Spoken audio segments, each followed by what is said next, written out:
Thank you. So I looked today, and these lectures have now been watched by, they've been viewed 1 million times. So that's pretty amazing, really.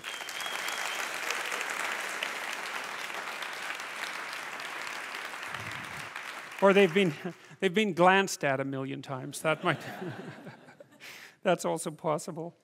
All right, so, well, let's get right into it. So last week, I think was mostly remarkable for the absolute dearth of content that was actually biblically related. So that was, I'll just recap what I laid out, and so that it sets the frame properly for what we're going to discuss tonight. And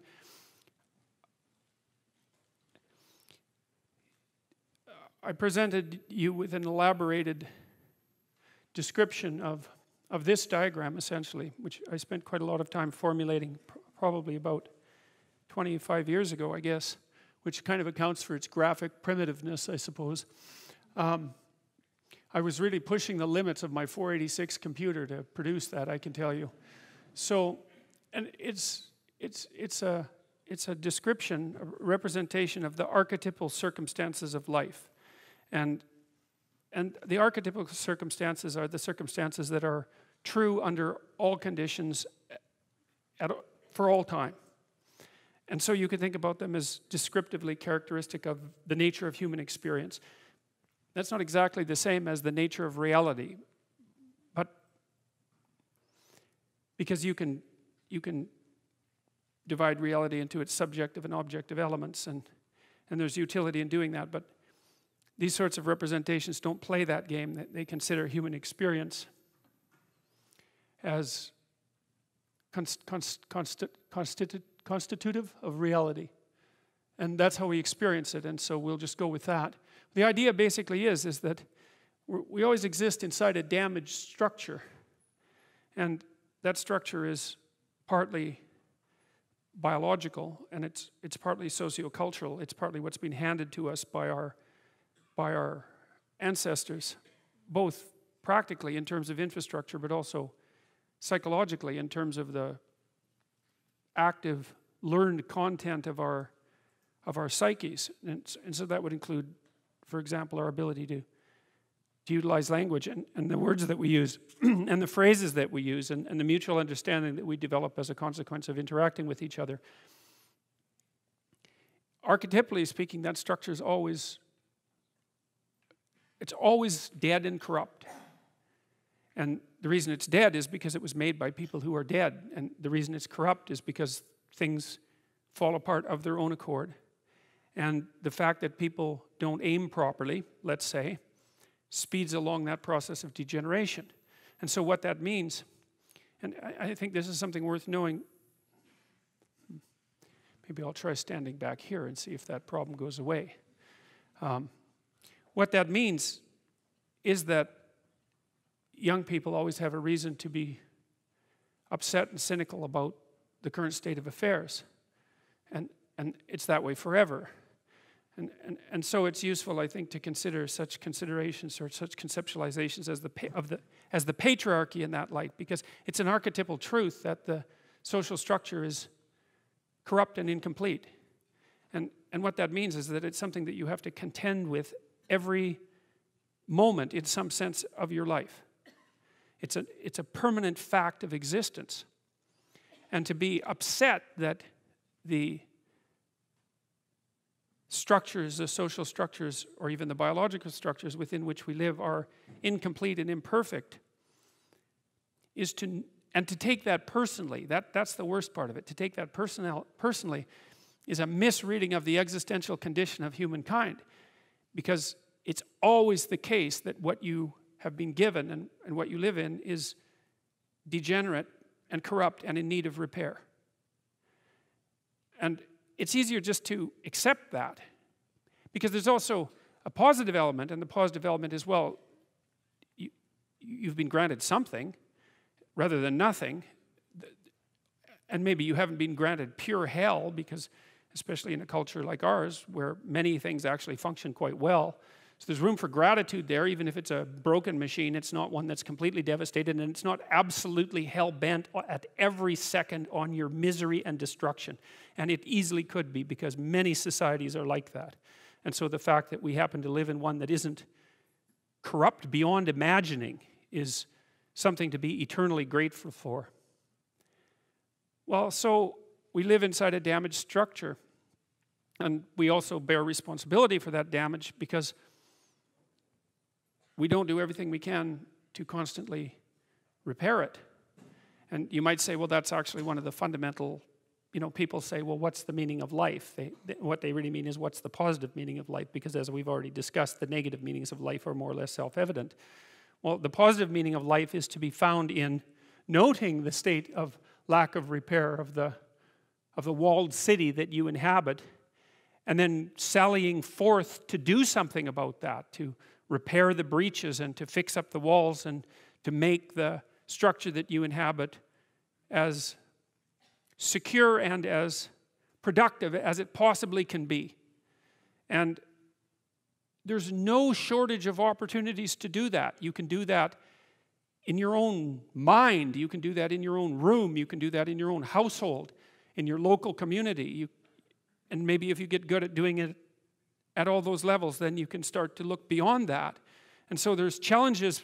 That's the thing that's kind of interesting about this insufficient structure, is that it has a set of challenges built into it because of its insufficiency, and perhaps even because of its corrupt nature, that calls forth the potential response from you of heroic adventure. And the heroic adventure is to man the barricades and repair the city.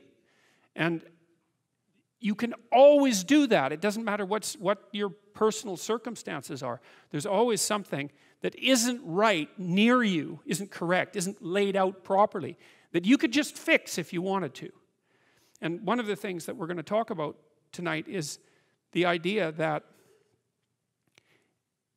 if you adopt the attitude, an attitude that's like that, that the role that you should play is to make things better wherever you are, however you can, that what would actually happen would be that things would get better wherever you are in all sorts of ways, and that we've really, as a species, you might say, or maybe even as singular individuals, we've explored that rarely. It isn't something that's put forth as a proposition that often, and it's quite surprising to me. And, I had an interesting experience the other day. I went to the keg. I go there because I have food allergies, and they're very careful with people who have food allergies.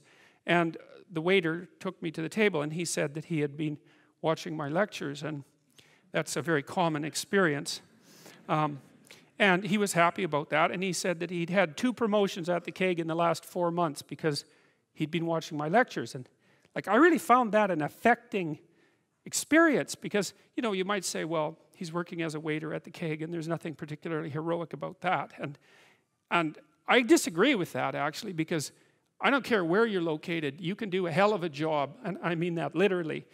At whatever job you have, you can take whatever job you have, and you can make it a real nice little piece of absolute misery. Or you can act like a civilized human being and notice that no matter where you are, there's a richness and a complexity that's completely inexhaustible right at hand. And then you can take that seriously, and you can say, well, I happen to be a waiter at the keg, and perhaps that's not what I expected, and he's a young guy, and perhaps that isn't where I want to end up, but it's not nothing. It's a rich environment, and I can make it a lot better if I want to. I can get along properly with my coworkers and not gossip behind their back, and I can treat my customers properly, and if an opportunity comes my way, I can take it, and I can see what happens. And so he said that's what he had started doing, and that things were working out much better for him. He was in a much better job than he was 3 months ago. And 3 months, that's nothing, right? I mean, that's a nice trajectory. It's an uphill trajectory, and that's what you want, really. An uphill trajectory is actually even better than being somewhere good, as far as I'm concerned, because one of the things that really makes your life meaningful is the clear realization that you're headed somewhere better than you are now. And then it's even better if you also understand that there's a direct causal relationship between the things that you're doing and the steepness of that incline. And so I get a lot of letters from people like that, and they're most frequently young men, although not always. And they say, well, I've been listening to these lectures, and I decided that I'm going to try to take responsibility for my life. And so I've started to stop doing all the stupid things that I know that are stupid, that I know I shouldn't be doing. And I've started doing some of the things that aren't stupid that I know I should be doing, which seems pretty obvious, really, if you think about it. But obvious though it may be, that isn't necessarily what people do. And then they write and say, you can't believe what difference that makes. And they're thrilled about it. And so I'm thrilled about it when I get letters like that, because I really don't experience anything as better than a letter like that or a message like that, because it's so good to see things that aren't so good replaced by something better. And I really do think it's an open question. I truly believe it's an open question to what degree we could make things better if that's what we actually aimed at doing. You know, in some of the stories that we've covered already, the story of Cain and Abel in particular is really an analysis of that problem, which is so remarkable. It occurs so early in this document. It's such a foundational story. And it basically says, well, there's two modes of being in the world, right? There's one where you adopt the responsibility for living properly, for being properly, and you make the sacrifices necessary for doing that, and then everything will flourish properly. And the other one is a pathway of resentment and bitterness and rejection and murder and genocide. And that just seems exactly right to me. And so if the positive path beckons, if you can actually see what it is, if you can lower yourself enough to see what it is.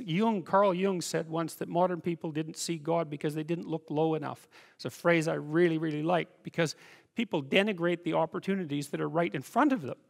And there's no reason to do that, because what's right in front of you is the majesty of being. That's what's right in front of you. It's inexhaustibly complex and full of potential, and there's no reason to assume that wherever you happen to be isn't as good a starting place as anywhere else. Now, you know, I know some people have terrible, terrible lives. They're in situations that are absolutely unbearable.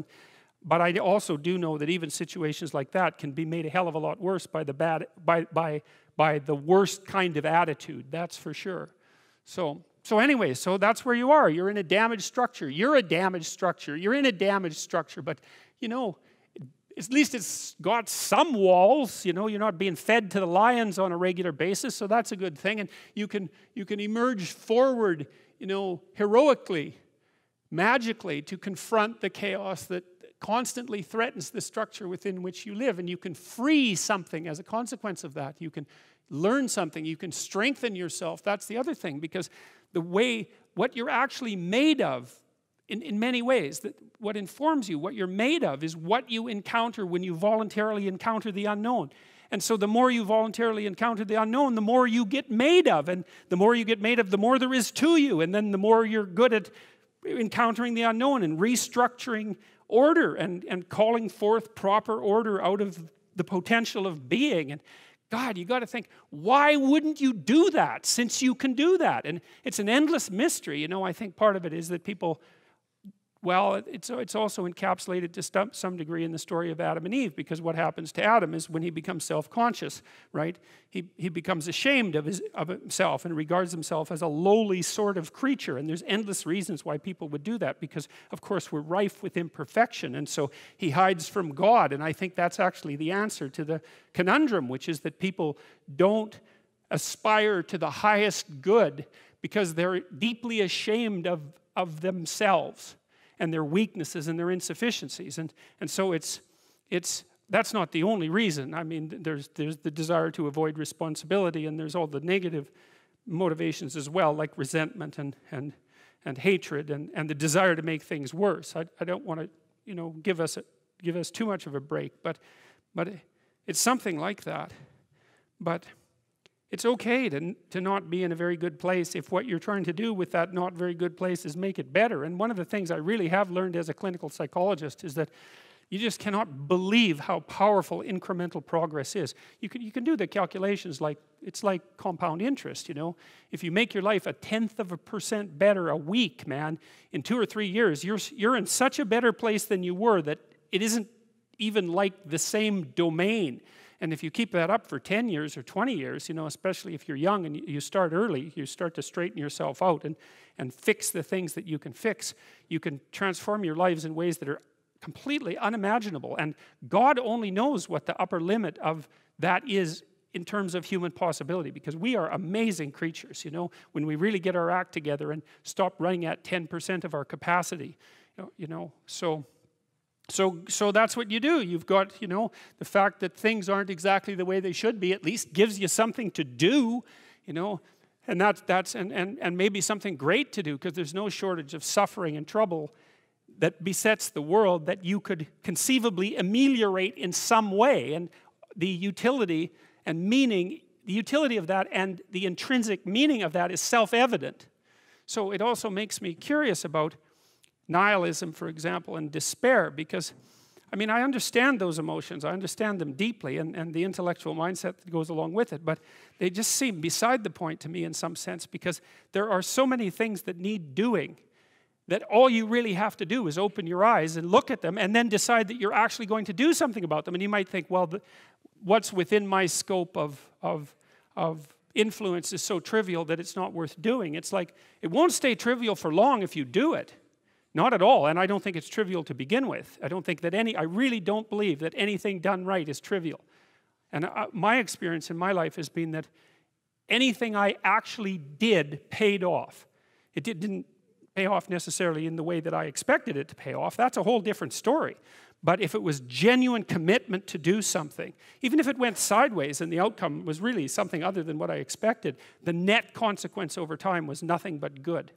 So every new frontier that can be conquered is an advance forward, and there's no shortage of frontier because we're surrounded by the unknown. We're surrounded by our own ignorance, and we can continually move into that domain, into the domain of chaos, or we can restructure pathological order, and that's the secret to proper being.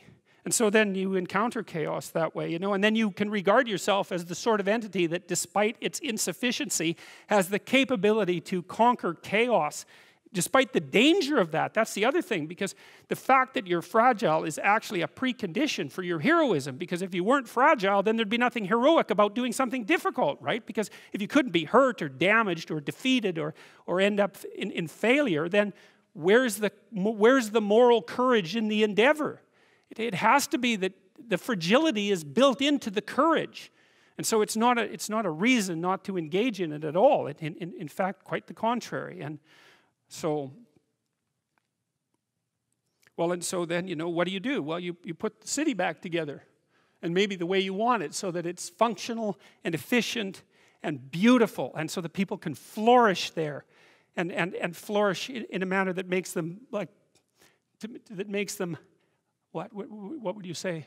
That makes them feel that the unbearable catastrophe of being is worth it for the experience. That's what you're aiming at. And it's not an impossibility. It's not an impossibility. And then not only that, not only do you repair the city when you do that, but you make yourself the sort of thing that continually repairs the city. And that's even better. That's the end goal, because it's not the repair of the city that's the goal. It's the transformation of yourself into the thing that continually repairs the city. And so there's just no reason for that not to happen. And the more it can happen, the better. Well, there's an undercurrent to this story, and that is also the story of the flood. And that's the fact that, you know, the city can become corrupt because people don't engage in heroic endeavor, or perhaps because they engage in precisely the opposite of that, which is outright destructive behavior. And this is also something that's worth considering too, because if you consider your own manner of being, you know, you can say things to people like tell the truth and be good, and those are cliches, obviously, and so they lack power because they're cliches. But you can take them apart and utilize them in a manner that stops being a cliche. And you do that by being more humble about them, I would say. Because maybe you can't tell the truth because you don't know what the truth is. But one thing you can do is you can stop saying things that you know to be untrue. And you might say, well, how do I know that they're untrue? And the answer to that is, Well, you need a whole philosophy of truth, the elaboration of an entire philosophy of truth to answer that question. And so we're not going to bother answering that question because in some sense at the moment it's beside the point. That isn't the issue. The issue is there are times in your life where you know that the thing that you're saying is not true. It's a deception. It's a lie of some sort, and you're using it to manipulate yourself or another person or the world. And you're also possessed, fully possessed of the idea that you can get away with it.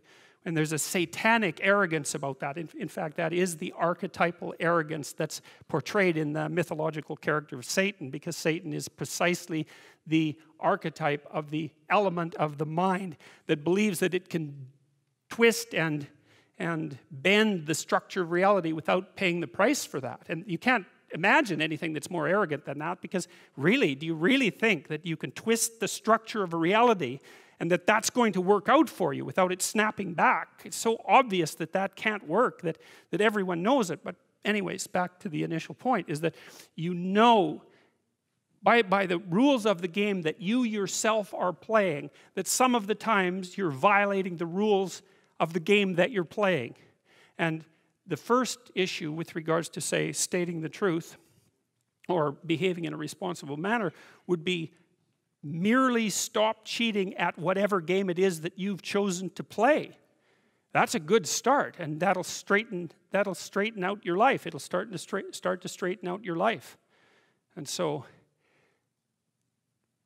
well, the flood, how does the flood tie into this? Well, you know, we live in a corrupt structure. We're corrupt as individuals. We live in a corrupt structure, and part of that corruption is just happenstance. It's the way things fall apart. But the other part of it is that not only are we not aiming up, we're actually aiming down.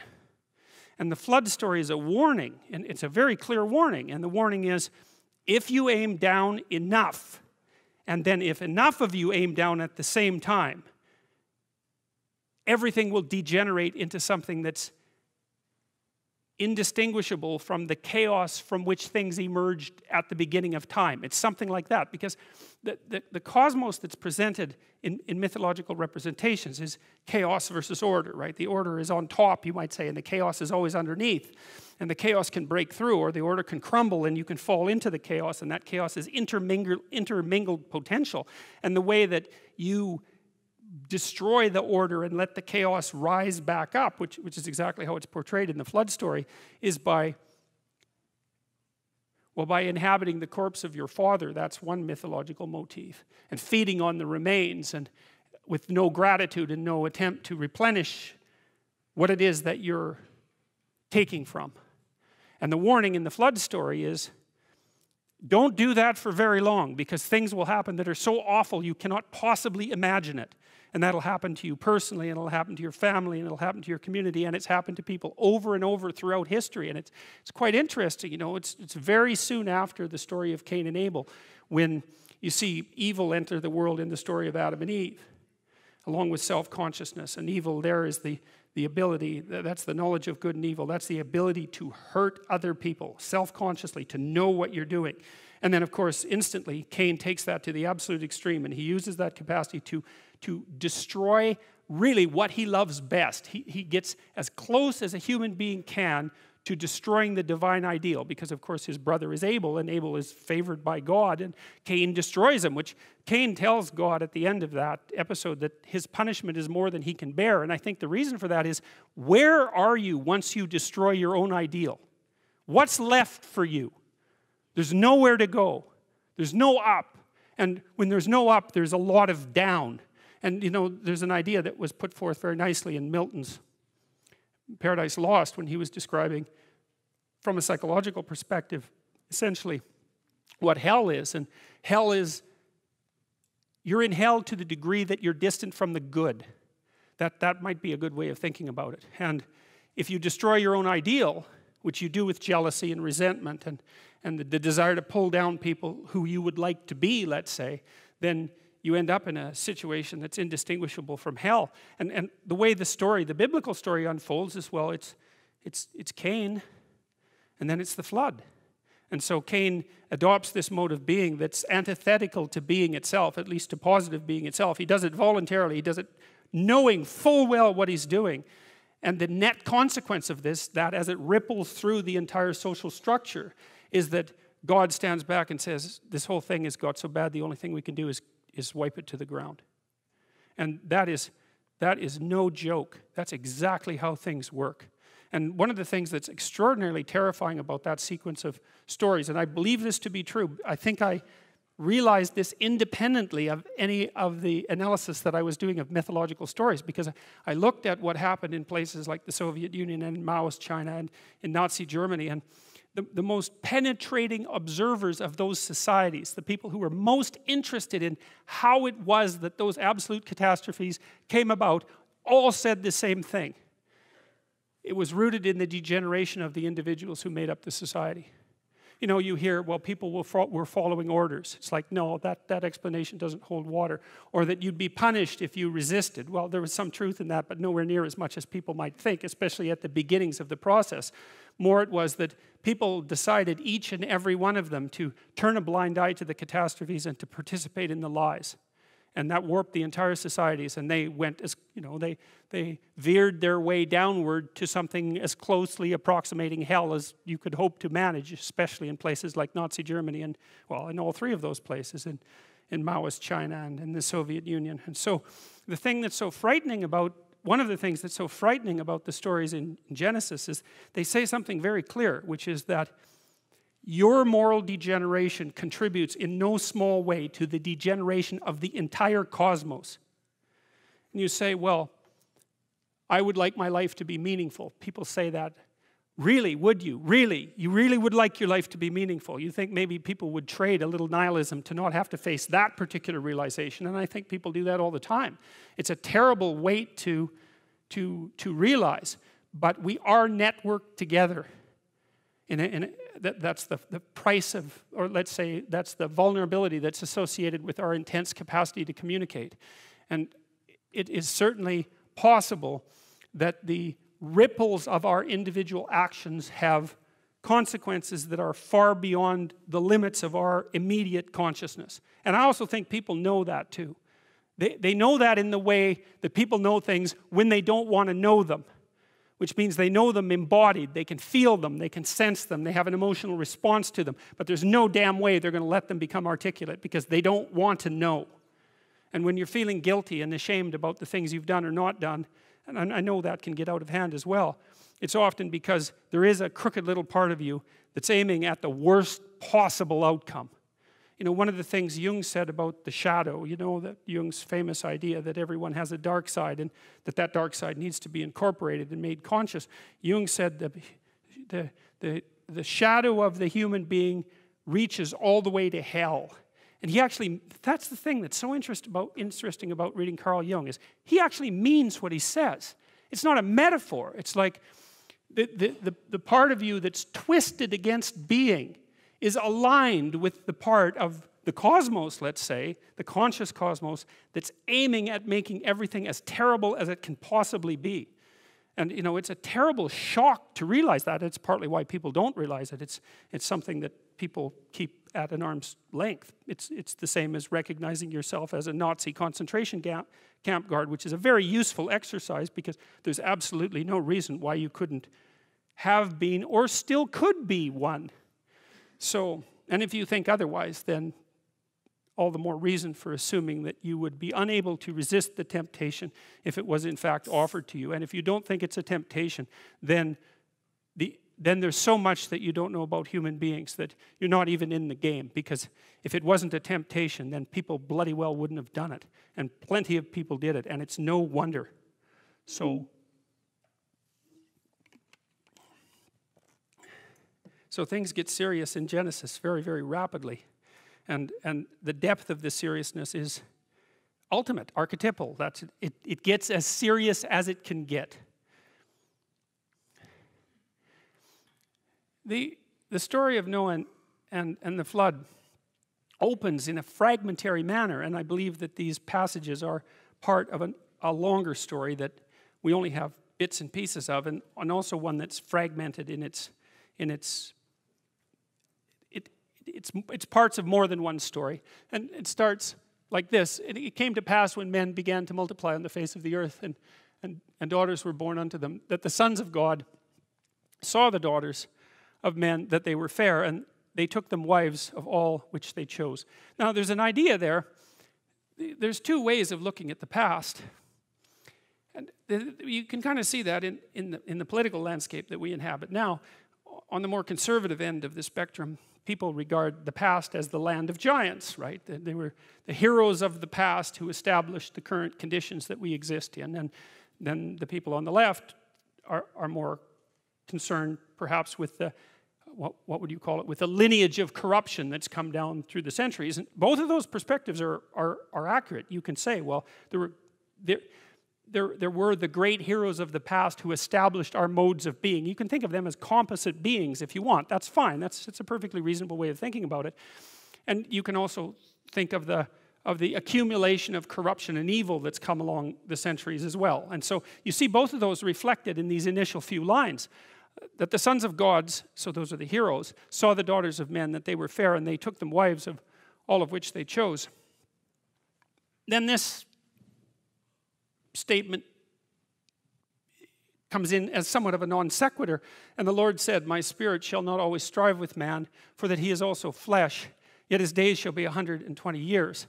And I looked at a variety of interpretations of that line because it doesn't seem to follow so clearly from the previous line, and exactly what it means isn't obvious. But it seems to be, the first line talks about the heroes of the past. And the second line says, wait a second, there's something corrupt about the human mode of being. And one of the consequences of that, as far as God is concerned, is that there are conditions under which the divine spirit will not strive with man. What that means is there are conditions under which, let's say, I don't think there's any other way of putting it, is the divine impulse towards the good will abandon you because of things that you've done.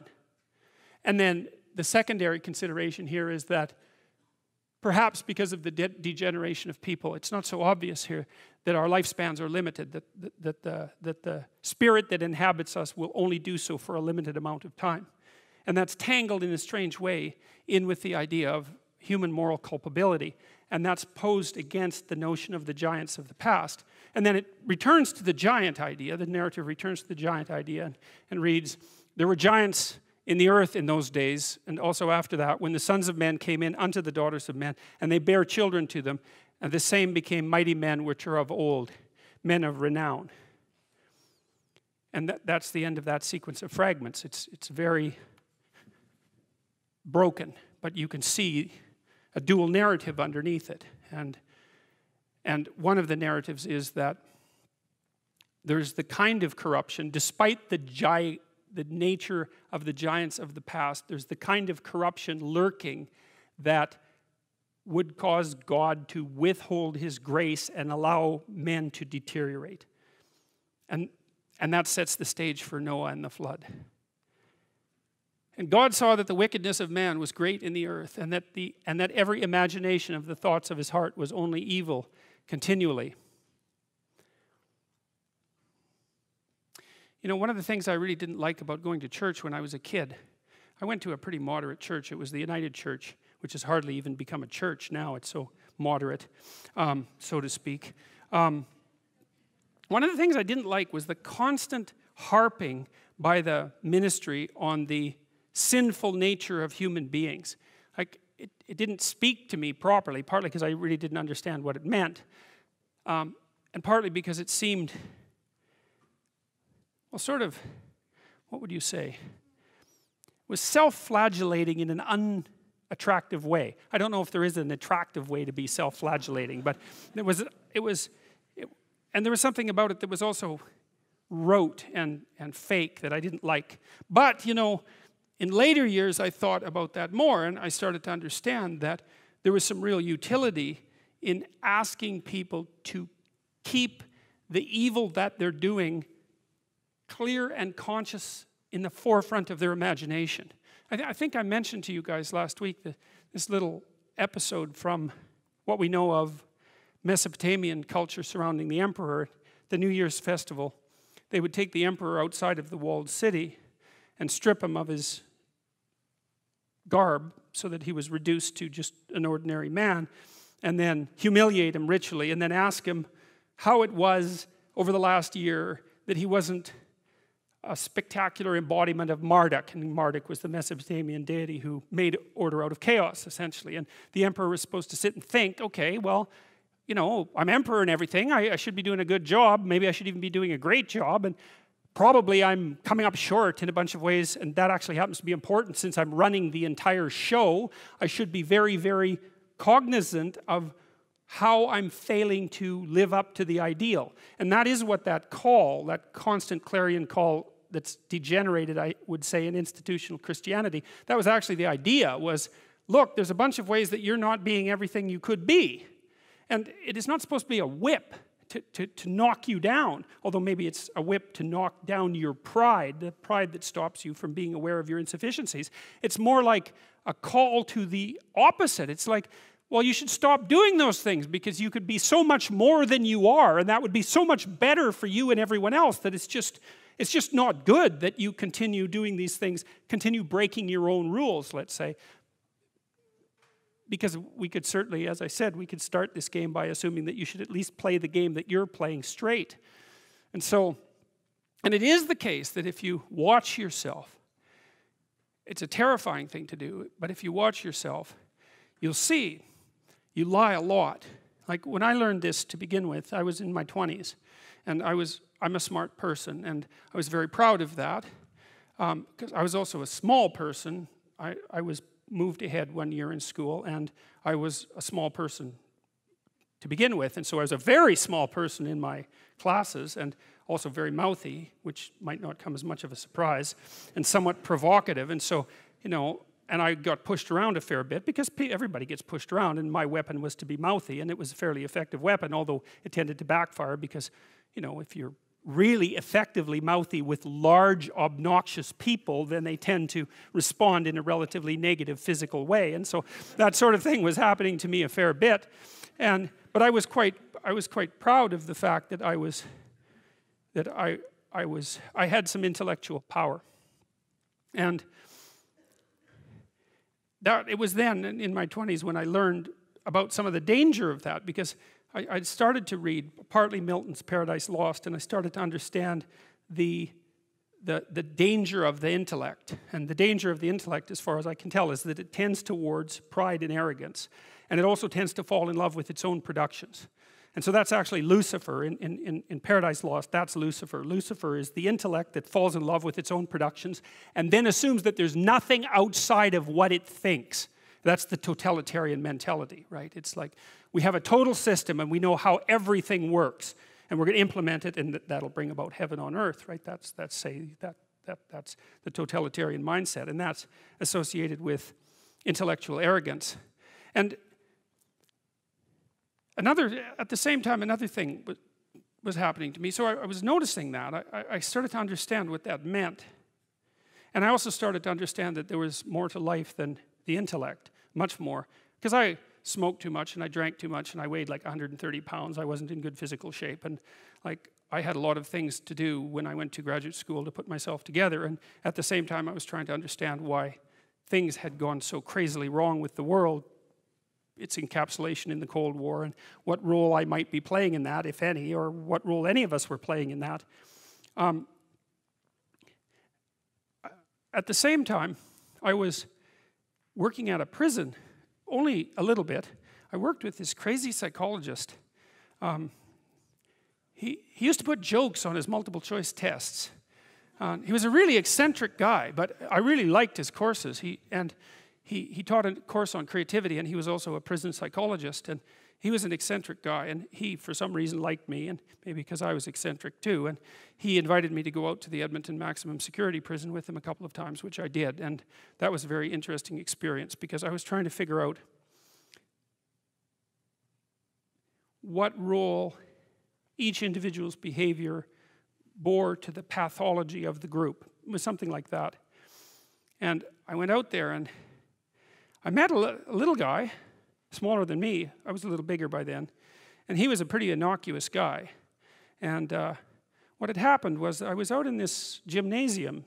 It looks like a high school, the prison, which is really quite telling in my estimation. But And there were all these like monsters in there weightlifting, and like they were monsters. I remember one guy was tattooed everywhere, and he had like a huge scar running down the middle of his chest. It looked like someone had hit him with an axe, and you know, and I was in there, and I had this weird cape that I used to wear that I bought in Portugal, and some boots that went along with it. And yeah, it was like an 1890s Sherlock Holmes cape, and it was really like it was from the 1890s, because this little village was up on a hill. It was a walled city on a hill, and they sold these things, and I don't think they'd changed the style since 1890, and so I thought they were really cool, and so I was wearing that, which wasn't perhaps the most conservative garb to don if you're going to go to a maximum security prison. So anyways, I was in the gymnasium, and the psychologist left, and God only knows. I mean, that's what he was like. And all these guys came around me, you know, and they were offering to trade their prison clothes for my cape, and it was it was like I was being made an offer I couldn't refuse, you know, and so I didn't really know what to do. And then this little guy said something like that the psychologist sent me to come and take you away, or something like that. And so I thought, well, better this little guy than all these monsters. So we went outside the gym through some doors, like school doors. We went outside the gym into the exercise yard, I guess, and we were wandering along, and he was talking to me, and he seemed like a kind of an innocuous guy. And then the psychologist showed up at the door and motioned us back, hey? And so, which was kind of a relief. And so I went into his office, and he said, you know that guy that you walked out in the yard with? And I said, yeah. He said, he took 2 cops one night, and he had them kneel down, and while they were begging for their lives, he shot them both in the back of the head. And I thought,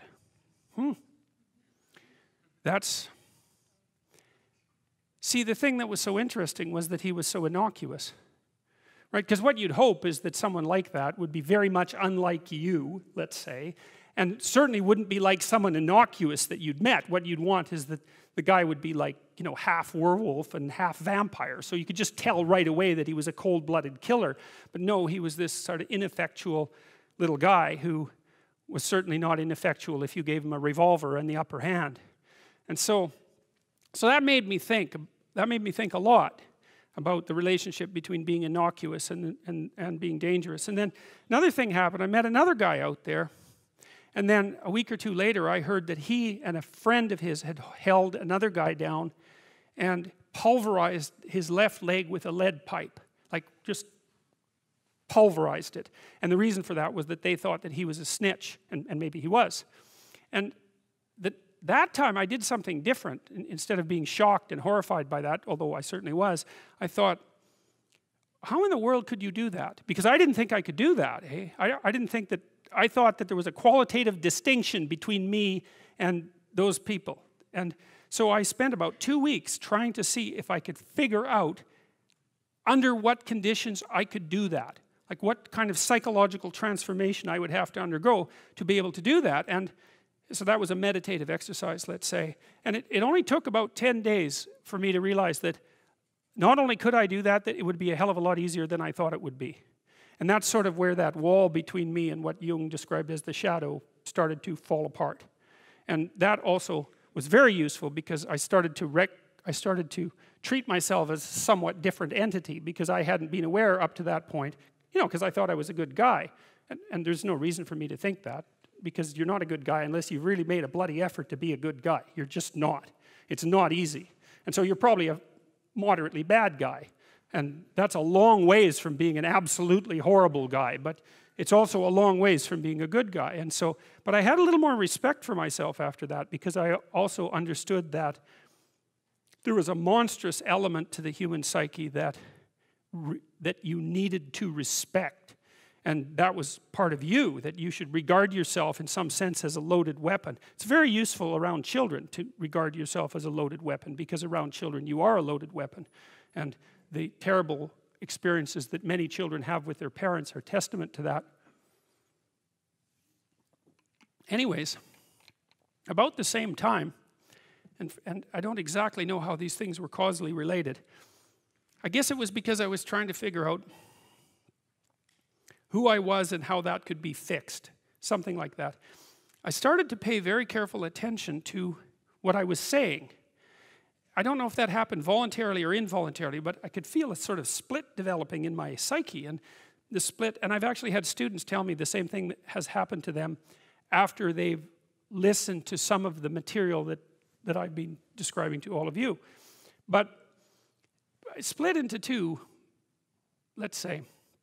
And one part was let's say the old me that was talking a lot and that liked to argue and that liked ideas. And there was another part that was watching that part, like just with its eyes open and neutrally judging. And the part that was neutrally judging was watching the part that was talking and going, that isn't your idea. You don't really believe that. You don't really know what you're talking about. That isn't true. And I thought, that's really interesting. So now and that was happening to like 95% of what I was saying. And so then I didn't really know what to do. I thought, okay, this is strange. So maybe I've fragmented and that's just not a good thing at all. I mean, it wasn't like I was hearing voices or anything like that. I mean, it wasn't like that. It was, well, people have multiple parts. So then I had this weird conundrum. It was like, well, which of these two things are me? Is it the part that's listening and saying, no, that's rubbish, that's a lie, you're doing that to impress people, you're just trying to win the argument, you know. Was that me, or was the part that was going about my normal verbal business me? And I didn't know, but I decided I would go with the critic. And then what I tried to do, what I learned to do, I think, was to stop saying things that made me weak. And now I mean, I'm still trying to do that because I'm always feeling when I talk whether or not the words that I'm saying are either making me align or making me come apart. And I think the alignment, I really do think the alignment I think alignment is the right way of conceptualizing it, because I think if you say things that are as true as you can say them, let's say, then they come out of the depths inside of you. Because we don't know where thoughts come from. We don't know how far down into your substructure the thoughts emerge. We don't know what processes of physiological alignment are necessary for you to speak from the core of your being. We don't understand any of that. We don't even conceptualize that, but I believe that you can feel that. And I learned some of that from reading Carl Rogers, by the way, who's a great clinician, because he talked about mental health in part as a coherence between the spiritual or the abstract and the physical, that the two things were aligned. And there's a lot of idea of alignment in psychoanalytic and clinical thinking.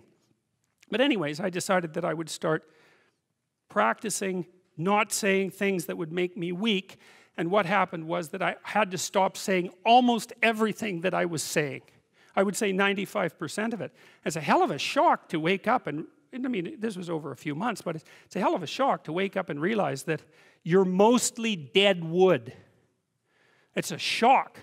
You know, and you might think, well, do you really want all of that to burn off? It's like, well, there's nothing left but a little husk, 5% of you. It's like, well, if that 5% is solid, then maybe that's exactly what you want to have happen.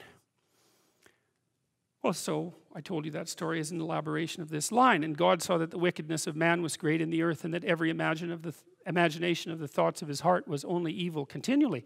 It's a question worth asking. Just exactly what are your motives? Well, you know, maybe they're purer than mine were, and it's certainly possible. I don't think that I'm naturally a particularly good person. I think I have to work at it very, very hard. And I don't necessarily think that everyone is like that. But some people are worse than that. And everyone's like that to some degree. So it's worth thinking about. Just how much trouble are you trying to cause? You know, and the other thing you might think about is that if you're not doing something important with your life, by your own definition, because that's the game that we're playing, you get to define the terms, at least initially. Maybe you're prone to cause trouble just because you don't have anything better to do. Because at least trouble is more interesting than boring. You know, that's something you learn if you read Dostoevsky. Dostoevsky knew that extraordinarily well. And so if you're not doing something, if you're not pushing yourself to the limits of your capacity, then you have plenty of leftover, what would you say, willpower, energy, and resources to devote to causing interesting trouble. And so, well, so I would say this is also an archetypal scenario. God saw that the wickedness of man was great in the earth, and that every imagination of the thoughts of his heart was only evil continually. That's something to meditate on. And it's not self-destructive, because what it is an attempt to, it's like the diagnosis of an illness. It's like if that does happen to be the case for you, or to some degree, maybe it's only 10% of you or something, or maybe it's 90%, well then coming to terms with that is excellent, because then maybe you can stop doing it. And what would be the downside to that? You'd have to give up your resentment, obviously, and your hatred and all of that, and that's really annoying, because those emotions are they're easy to engage in, and they're engaging, and they have this feeling of self-righteousness with them, and that goes along with them. But you're not doing this in order to put yourself down. You're doing this in order to separate the wheat from the chaff, and to leave everything that you don't have to be behind.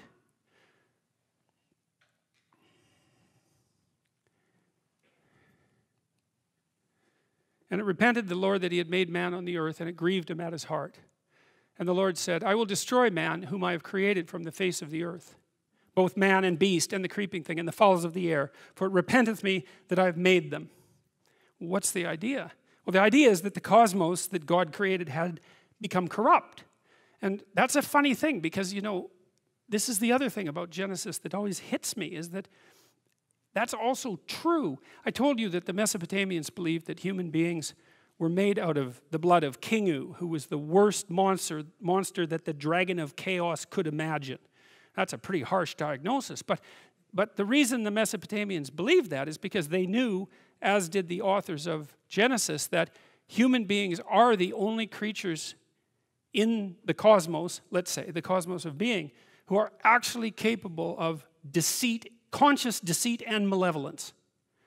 And the question is, to what degree does the expression of that conscious deceit and malevolence corrupt things so badly that it would be better that they didn't exist at all? Well, you see stories. There's a story associated with this in the Epic of Gilgamesh, associated with the flood, that has exactly the same underlying narrative structure. In fact, some people think the story of Noah was derived from it, where the gods who created repented of their creation and determined that erasing it would be better than allowing it to propagate. And you see the same thing in the Mesopotamian creation myth, the Enuma Elish, because the early gods, so they're representatives of the giants of humanity, I would say, make so much noise and are so careless that the original creator god, Tiamat, and her consort, Tiamat, decides to wipe them from the face of the earth. And so, when you read something like this, if you read it from an informed historical perspective, it starts to have a depth that makes it transcend this sort of archaic and fairy tale-like element of the story. It's like, I've read some very terrible things about what happened in Nazi Germany and what happened when the Japanese invaded China and just what happened generally in the history of mankind. And things can get so bad that it takes the imagination of a very bad person to conceptualize them. And when they get that bad, this is the only kind of language that works to describe them. You know, that's another thing that I've discovered working with my clinical clients, is that when their lives are really not going well, you know, when they're close to suicide, or when they're close to homicide, or when there are things going on in the family that are so corrupt and terrible that they reach back generations and they're aimed at nothing but misery and destruction, the only language that suffices has a religious tone. Because there's nothing else that's available to describe what's happening with the proper level of seriousness. And it might be that you've never encountered a situation that required that level of seriousness, but that doesn't mean that those situations don't exist. They exist. You generally do everything you can to avoid being ensconced in them, but they certainly do exist, and the probability that you'll encounter a situation like that or two at some point in your life is extraordinarily high. You'll tangle with someone who's malevolent right to the core, and maybe it'll be you that is, and that'll be a big shock. And then these sorts of things, these sorts of poetic descriptors start to become much more real. But Noah found grace in the eyes of the Lord. These are the generations of Noah. Noah was a just man and perfect in his generations, and Noah walked with God. That's an interesting line, because if you remember back in the story of Adam and Eve, what happens to Adam once he eats the fruit of the tree of the knowledge of good and evil and wakes up, the scales fall from his eyes, becomes self-conscious, develops the knowledge of good and evil, is he won't walk with God when God calls him in the garden. And so Noah is Adam without the fall, essentially. And there's something that Noah's doing right that motivates God to spare him, or maybe to show him a pathway through the emergent chaos, something like that. And that's worth thinking about a lot, because there will be situations in your life where what you face is the emergent chaos. And maybe that'll be some terrible catastrophe inside your family, or maybe it'll be something that's occurring on a much broader social level. But the chaos is coming. And what you're going to want to know, unless you want to be a denizen of the chaos or even a contributor to it, and perhaps that is what you want, because many people under those circumstances choose that. What you want is to know how you build an ark and get through it. That's what you, if you're interested in life, if you're interested in proper being, and you're disinclined to produce any more suffering than necessary, then you want to know how to conduct yourself when the catastrophe comes, so that you have a reasonable possibility of moving through it and starting anew. So when this old story says, well, God's not happy and he's going to wipe everything out, it's like, well, you might want to take that seriously. And then when it says, but there's one person who had a mode of being that protected him from that, that's also something you might want to take seriously, because you might want to know what that mode of being is, because you might need to use it. And so these sorts of things are practical in the deepest possible sense. They're real in the deepest possible sense, and practical in the deepest possible sense. So Noah walked with God. Now I'm going to switch way ahead here, because you know, I said at the beginning of the lecture series that the Bible is a hyperlinked text and everything refers to everything else.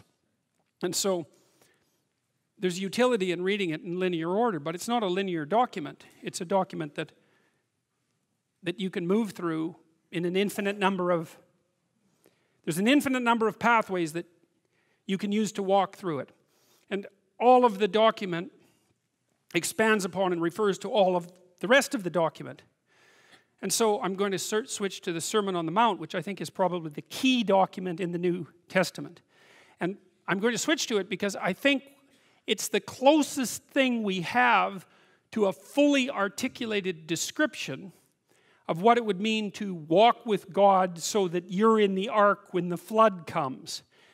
It's the most fully articulated realization of that idea that leaps out of the metaphorical. Because if I say, well, you should conduct yourself like Noah and walk with God and build an ark, obviously those are poetic and metaphorical suggestions, and it's not that easy to bring them into practice, right? It's the distance, there's a big distance between you and the archetype. It isn't obvious how to manifest it in your own life, and what has to happen is the archetype has to be differentiated and articulated so that it becomes sufficiently practical and personal so that you can actually implement it. So I'm going to take apart some of the Sermon on the Mount. It starts in Matthew 5, and I'm not going to talk about Matthew 5. I'm going to talk about the end of Matthew 6 and most of Matthew 7. Consider the lilies of the field, how they grow. They toil not, neither do they spin. And yet I say unto you, that even Solomon in all his glory was not arrayed like one of these. Wherefore, if God so clothe the grass of the field, which today is, and tomorrow is cast into the oven, shall he not much more clothe you, O ye of little faith? Therefore take no thought, saying, what shall we eat, or what shall we drink, or wherewithal shall we be clothed? Well, those are famous lines, and that's sort of Christ the hippie, right? It's like, hey, let it all hang out. That's an old phrase. Do your thing, and everything will come to you. And these lines have been interpreted in that manner many times. But that's seriously not the proper interpretation, because there's a kicker with this injunction. And the kicker is this. For your heavenly Father knows that you have need of all these things. But seek ye first the kingdom of God and his righteousness, and all these things shall be added unto you. That's a lot different than the hippie thing, right? Because there's a very, very, very interesting idea here. It's certainly one of the most profound ideas that I've ever encountered. And the idea is this, is that if you configure your life so that what you are genuinely doing is aiming at the highest possible good, then the things that you need to survive and to thrive on a day-to-day basis will deliver themselves to you. That's a hypothesis. And it's not some simple hypothesis, right? Because what it basically says is, if you dare to do the most difficult thing that you can conceptualize, your life will work out better than it will if you do anything else. Well, how are you going to find out if that's true? Well, it's a Kierkegaardian leap of faith. There's no way you're going to find out whether or not that's true unless you do it. So no one can tell you either, just because it works for someone else. I mean, that's interesting and all that, but it's no proof that it'll work for you. You have to be all in this game. And so the idea is, seek ye first the kingdom of God and his righteousness. It's like, that's actually a fairly important caution when you're talking about not having to pay attention to what you're going to eat or what you're going to wear. It's like, what it's essentially saying is that those problems are trivial in comparison. And the probability is that if you manifest yourself properly in the world, that those things will come your way is extraordinarily high. And I believe that that's exactly right. I mean, I've watched people operate in the world, and I would say that there is no more effective way of operating in the world than to conceptualize the highest good that you can and then strive to attain it. There's no more practical pathway to the kind of success that you could have if you actually knew what success was. And so that's what this sermon is attempting to posit. It's like in the story of Pinocchio. You know, what happens at the beginning of the story of Pinocchio is that Geppetto wishes on a star. We talked about that a little bit. And so what Geppetto does is align himself with the metaphorical manifestation of the highest good he can conceptualize. And he makes a commitment, let's say. He aims at the star, and for him the star is the possibility that he can take his creation, a puppet, right, whose strings are being pulled by unseen forces, and have it transform into something that's autonomous and real. Well, that's a hell of an ambition. You know, and we're wise enough to put that in a children's movie, but too foolish to understand what it means. It's such an interesting juxtaposition that we can both know that and not know it at the same time. You can go to the movie, you can watch it, and it makes sense. But that doesn't mean that you can go home and think, well, I know what that meant. Well, people are complicated, right? We exist at different levels, and all the levels don't communicate with one another. But the movie is a hypothesis, and the hypothesis is there's no better pathway to self-realization and the ennoblement of being than to posit the highest good that you can conceive of and commit yourself to it. And then you might also ask yourself, and this is definitely worth asking, is do you really have anything better to do? And if you don't, well, why would you do anything else? Therefore, take no thought for the morrow shall take thought for the things of itself. Sufficient unto the day is the evil thereof. I spent a long time trying to figure out what that meant too, because it's another one of those lines that can easily be read as pro-grasshopper and anti-ant. You know, you remember the old fable of the grasshopper and the ant? Maybe not. I'm not going to tell it, but the ant works and the grasshopper fiddles, and the ant has a pretty good time in the winter and the grasshopper dies. And so this is like a pro-grasshopper line, but it's not, because it says something else. It says that if you orient yourself properly and then pay attention to what you do every day, that works. And I actually think that that's in accordance with what we have come to understand about human perception, because what happens is that the world shifts itself around your aim, because you're a creature that has an aim. You have to have an aim in order to do something. You're an aiming creature. You look at a point and you move towards it. It's built right into you. And so you have an aim. Well, let's say your aim is the highest possible aim. Well then, so that sets up the world around you. It organizes all of your perceptions. It organizes what you see and you don't see. It organizes your emotions and your motivations. So you organize yourself around that aim, and then what happens is the day manifests itself as a set of challenges and problems, and if you solve them properly, then you stay on the pathway towards that aim. And you can concentrate on the day. And so that way you get to have your cake and eat it too, because you can point into the distance, the far distance, and you can live in the day. And it seems to me that that makes every moment of the day supercharged with meaning. That's how, because if everything that you're doing every day is related to the highest possible aim that you can conceptualize, well, that's the very definition of the meaning that would sustain you in your life. Well, and then the issue is, well, back to Noah. Well, all hell's about to break loose and chaos is coming. It's like when that's happening in your life, you might want to be doing something that you regard as truly worthwhile. Because that's what will keep you afloat when everything is flooded. And you don't want to wait until the flood comes to start doing that, because if your ark's half built and you don't know how to captain it, the probability is very high that you'll drown.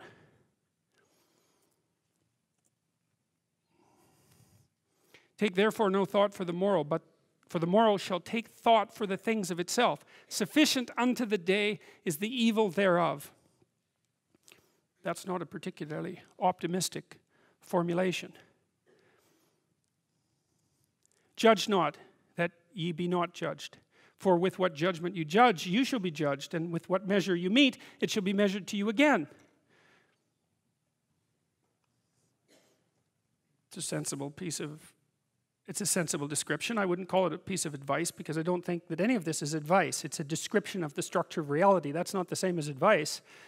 And it basically says that you'll be held accountable by the rules of the game that you choose to play.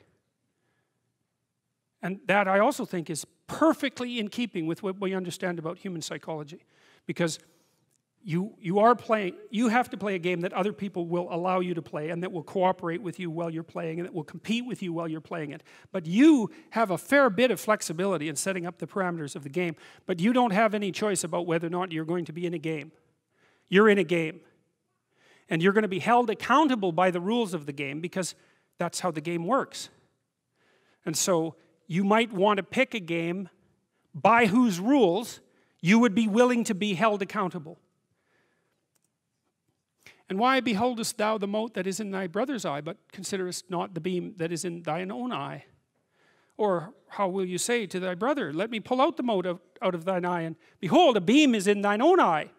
Well, you might be wondering what a beam is. And a mote is a dust speck, and a beam is a very large piece of lumber. And so the issue is not so much the blindness of others, even though there's as much blindness among others as there is for you. But the issue here, the advice here, the description here is, you should be concerned about what's interfering with your own vision first. And you should leave other people the hell alone in relationship to that. And so if your mode of being in the world is, if you would just act better, things would improve for me, or if you identify the evil and the catastrophe as something that's outside, that someone else needs to fix, or that someone else is responsible for, then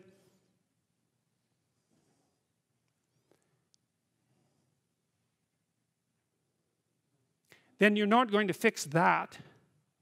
And you're going to remain blind to the things that you're doing and not doing that make things not go well. And so it's just better to think, all right, I'm probably blind in many, many ways. And maybe there are some ways that I could rectify that, because it's highly probable that you're blind in all sorts of ways. I mean, in fact, it's virtually certain. And so it's just more useful to think, how is it that I'm wrong in this situation? I'll tell you something that I learned to do when I was arguing with my wife, which happened quite frequently. Because when you actually communicate with people, you find out that there's many things that you don't agree on. And that's because you're actually different creatures. And so if you're actually going to have a truthful conversation, then you're going to find out that you don't see things the same way, and then you can either pretend that that's not the case and gloss over it and then end up in a 30-year silent war, or you can have the damn fight when you need to have it and see if you can straighten it out. So now and then we'd get in a situation where we were at loggerheads, we couldn't move. And, you know, it would spiral up into hate speech, let's say. Because, yeah, everyone laughs because they know they manifest plenty of hate speech towards those they love. So one of the things we learned to do was, when we hit an impasse, was to separate and to go our own ways and to go sit and think, okay, look, we're at this unpleasant situation. We can't figure out how to move forward. I'd always think, of course it's her fault. Obviously it's her fault. At least 95%. But maybe there was something I did that contributed like 5% to it. And so I would sit and think and ask myself a question, which was, is there anything I did in the last 6 months that increased the probability that this impasse would manifest itself? And I'll tell you, you have no idea how fast your mind will generate an answer to a question like that. Because there's undoubtedly some idiotic thing that you did, that you know, that you remember, that increased the probability that you're going to have your hands around the throat of the person that you love. And then you can go tell them that. And then you can have a conversation, especially if they do the same thing. Say, look, you know, here's how I'm an idiot in this situation. And the other person says, well, yeah, here's how I'm an idiot. And then you're two idiots, and then maybe you can have a conversation. So, thou hypocrite, first cast out the beam of out of thine own eye, and then shalt thou see clearly to cast out the mote of thy brother's eye. That's, hey, hard to argue with that. Ask, and it shall be given you. Seek, and ye shall find. Knock, and it shall be opened unto you. For everyone that asketh receiveth, and he that seeketh findeth, and to him that knocketh it shall be opened. That sounded pretty optimistic again. But again, I think it's a description of the structure of existential reality. And by which I mean, when I'm in my clinical practice and I observe, and this is also the case with my students, is, let's say, people's lives aren't what they would like them to be. And so then you ask, why? Well, forget about tragedy and catastrophe, because that's self-evident, and we're not going to discuss that. Although the degree to which you bring about your own tragedy is always indeterminate. But I would never say that every terrible thing that is visited on a person is something they deserved. I think that that's a very dangerous presupposition, especially because everyone gets sick and everyone dies.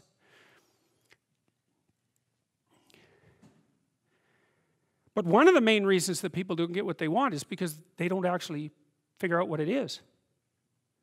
And the probability that you're going to get what would be good for you, let's say, which would even be better than what you want, right? Because, you know, you might be wrong about what you want easily. But maybe you could get what would really be good for you. Well, why don't you? Well, because you don't try. You don't think, okay, here's what I would like if I could have it. And I don't mean in a way that you manipulate the world to force it to deliver you goods for status or something like that. That isn't what I mean. I mean something like, imagine that you were taking care of yourself like you were someone you actually cared for. And then you thought, okay, I'm caring for this person. I would like things to go as well for them as possible. What would their life have to be like in order for that to be the case? Well, people don't do that. They don't sit down and think, all right, you know, let's figure it out. You've got a life. It's hard, obviously. It's like 3 years from now, you can have what you need. You've got to be careful about it. You can't have everything. You can have what would be good for you, but you have to figure out what it is, and then you have to aim at it. Well, my experience with people has been if they figure out what it is that would be good for them, and then they aim at it, then they get it. And it's strange because they don't it's a strange thing. It's not quite that simple because, you know, you may formulate an idea about what would be good for you, and then you take 10 steps towards that, and you find out that your formulation was a bit off, and so you have to reformulate your goal. You know, so you're kind of going like this as you move towards the goal. But a huge part of the reason that people fail is because they don't ever set up the criteria for success. And so, since success is a very narrow line and very unlikely, the probability that you're going to stumble on it randomly is 0. And so there's a proposition here, and the proposition is, if you actually want something, you can have it. Now the question then would be, well, what do you mean by actually want? And the answer is that you reorient your life in every possible way to make the probability that that will occur as certain as possible. And that's a sacrificial idea, right? It's like, you don't get everything. Obviously. But maybe you can have what you need. And maybe all you have to do to get it is ask. But asking isn't a whim or today's wish. It's like, you have to be deadly serious about it. You have to think, okay, like, I'm taking stock of myself. And if I was going to live properly in the world and I was going to set myself up such that being would justify itself in my estimation, and I don't mean as a harsh judge, exactly what is it that I would aim at? Well, one of the things I've found is that in test of this theory, let's say, you could try this. This is a form of prayer, knocking. Sit on your bed one day and ask yourself, what remarkably stupid things am I doing on a regular basis to absolutely screw up my life? And if you actually ask that question, but you have to want to know the answer, right? Because that's actually what asking the question means. It doesn't mean just mouthing the words. It means you have to decide that you want to know. You'll figure that's out so fast it'll make your hair curl. It's as if Jung thought about this. He thought that people had two poles of consciousness, and one was the individual consciousness that we each identify with, and the other was something he called the self, and the self is you might think about it as the divine within. That's a close enough approximation. It's the universal part of your consciousness. It's your conscience. That's another way of thinking about it, whatever your conscience is. But it's something that you can consult. It's like the Socratic daemon. Socrates said that the thing that made him different than everyone else in Greece was that he consulted his daemon, his genius. He asked himself how it was that he should conduct himself in the world, and then he did that, whatever it was. He didn't try to force a solution, He didn't try to force a solution selfishly. He asked, I'm going to manifest myself in the best possible manner in the world. I would like to do that. What would that be? Well, you're perfectly capable of thinking. God only knows how. You're perfectly capable of immense feats of imagination and dream and fantasy. God only knows how you do all of that. What would happen if you consulted yourself about the best possible outcome for you? You might get an answer. Well, that's what this proposition is.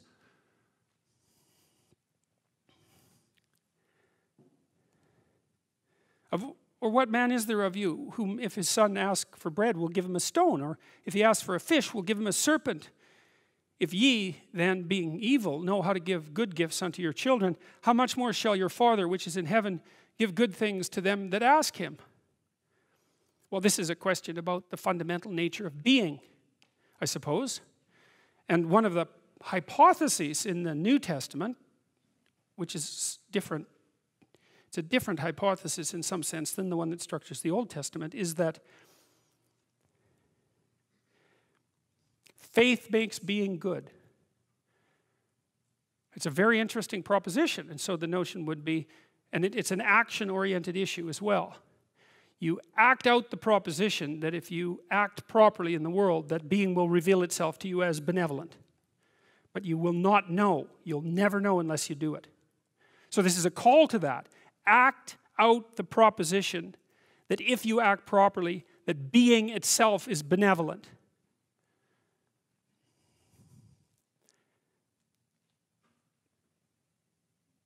There's no reason to assume the contrary. I mean, to assume the contrary would be to be as cynical and bitter as possible, and it's not like we don't have reason for that. It's not like I don't understand why that happens to people. Therefore, all things whatsoever ye would that men should do to you, do you even so to them, for this is the law and the prophets. And that's a reciprocity issue, right? It's like, well, imagine what would be, this is another thing I learned from Jung, because Jung reversed this, because this is often read, it's the golden rule. it's often read as be nice to other people. It's like, that is not what this rule means. It doesn't mean that even a little bit. It means something like, and we'll reverse it so that we'll concentrate on you rather than the other person to begin with. It means something like, conceptualize how things could be great if they were great for you, if you were taking care of yourself, and then work to make that the case for everyone else.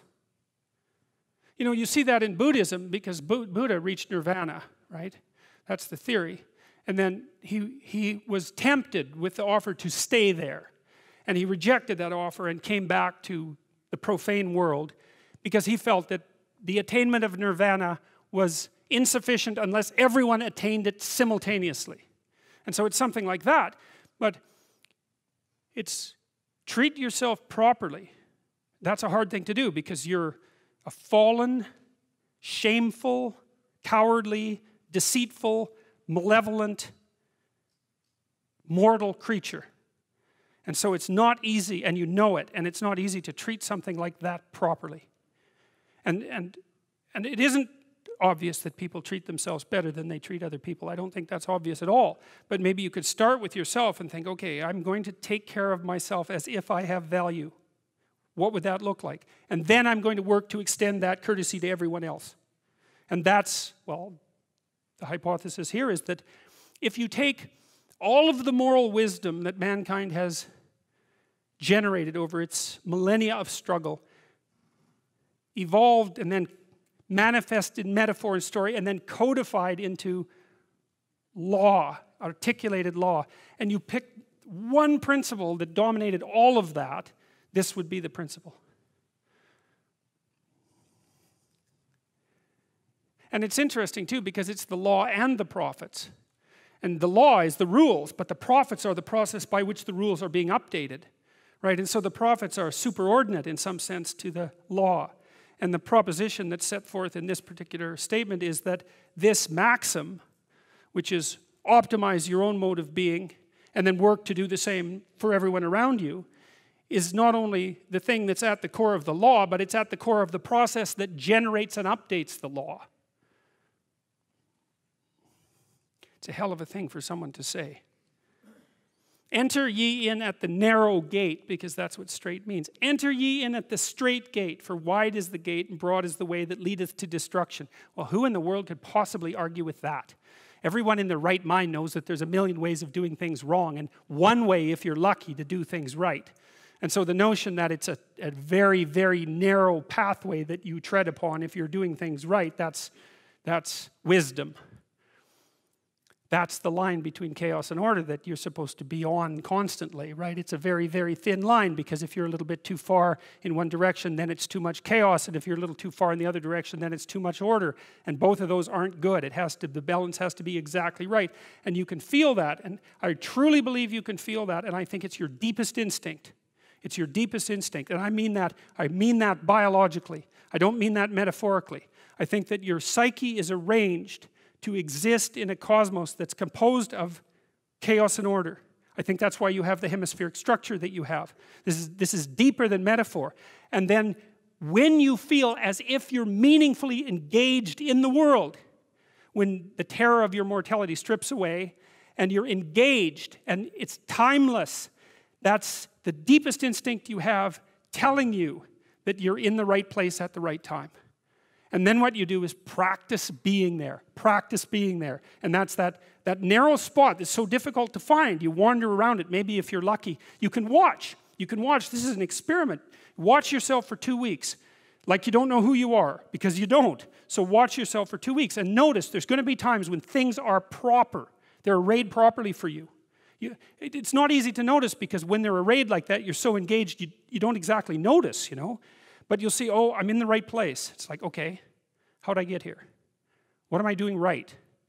You know, how is it that this could happen more often? I'd like this to happen more often. How would I have to conduct myself in order for that to happen more often?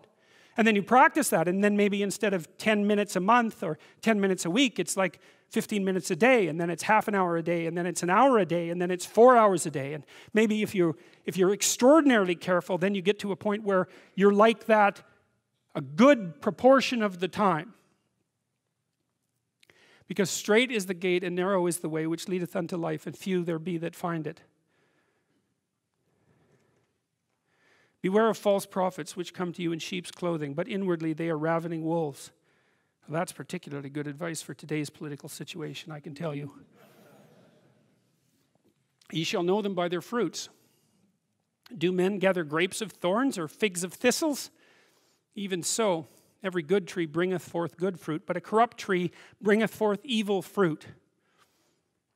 Well, that's what I learned from studying the history of totalitarianism in the 20th century, is that a corrupt tree brings forth evil fruit.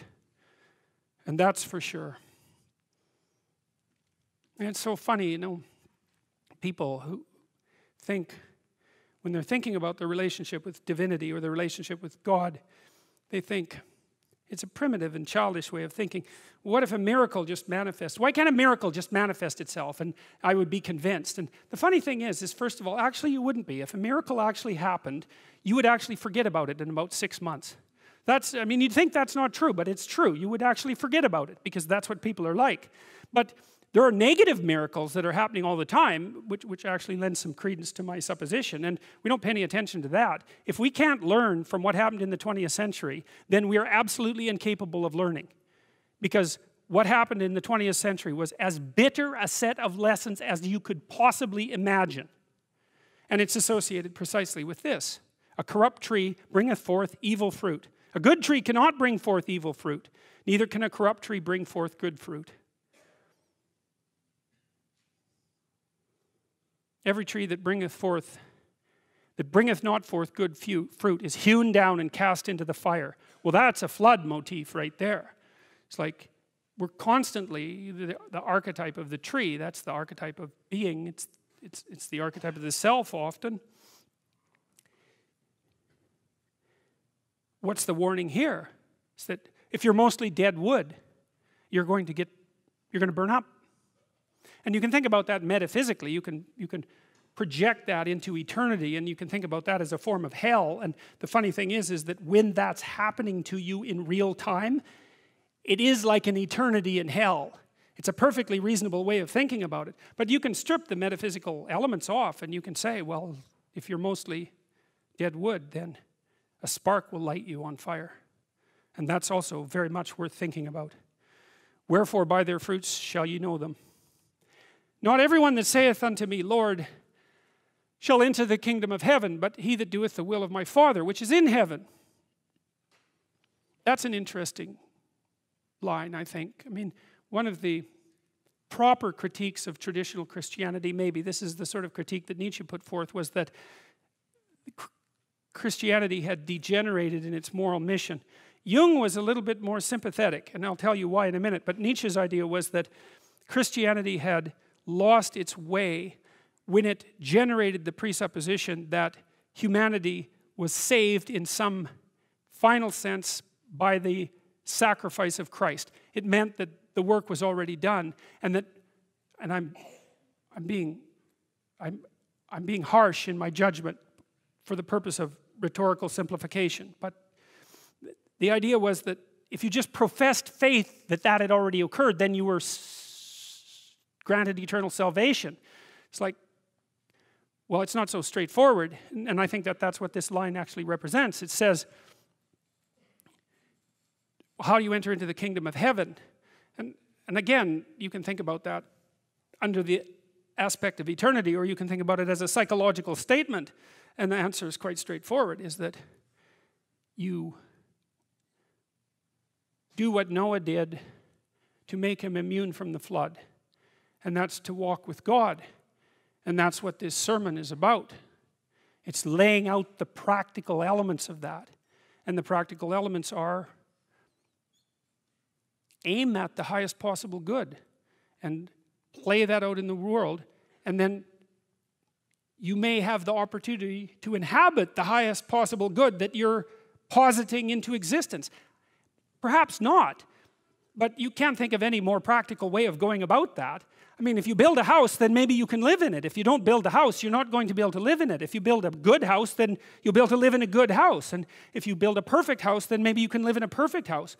But if you just say that the house has already been built for you, and that you can just say that the house is being built for you, well then the probability that you're going to be able to live where you need to live is, there's no probability that you're going to be able to live where you need to live. Many will say to me in that day, that's the judgment day, Lord, have we not prophesied in thy name, and in thy name have cast out devils, and in thy name done many wonderful works? And then I will profess unto them, I never knew you, depart from me, you that work iniquity. You see, that's judgment day, you know. That's an archetypal idea. And partly it's archetypal because every day is judgment day. And the part of you that's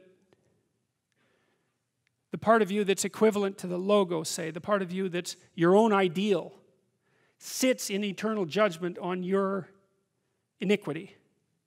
And that's the source of guilt and shame and withdrawal, and then resentment, and then murderousness, and then genocide. It's because you can intuit the ideal, and the problem with intuiting the ideal is that an ideal is always a judge. There's no difference between an ideal and a judge, and so you're eternally judged by your own ideal. If you have no ideal, well then you've got no direction and no meaning in your life. And then of course the more extreme the ideal, the harsher the judge. That's actually why Jung was very curious about why the book of Revelation was tacked on to the Bible, because the book of Revelation, that's a very weird book. And you know, in the Gospels, Christ is, I would say, perhaps primarily merciful. There's maybe a war in his character between truth and mercy, but it's one of the two, perhaps mercy. And Jung's observation was the gospel Christ was too merciful. And that's why the book of Revelation was tacked on to the New Testament, because in the book of Revelation, Christ, who's the ideal, who's above the pyramid, right, the transcendent ideal, is nothing but a judge, and everyone fails. And of course, the ultimate ideal is the ultimate judge. And so that's the archetypal reality there. And you can say, well, I don't want to be judged, and so I'll dispense with the ideal. But then you're Cain, because Cain is exactly the person who dispenses with the ideal. And so there's no escaping from it. There's no escaping from eternal judgment. That's the archetypal story. You know, people put a lot of work into these representations, you know. And there's thousands of them. They weren't messing around. These are serious pieces of work.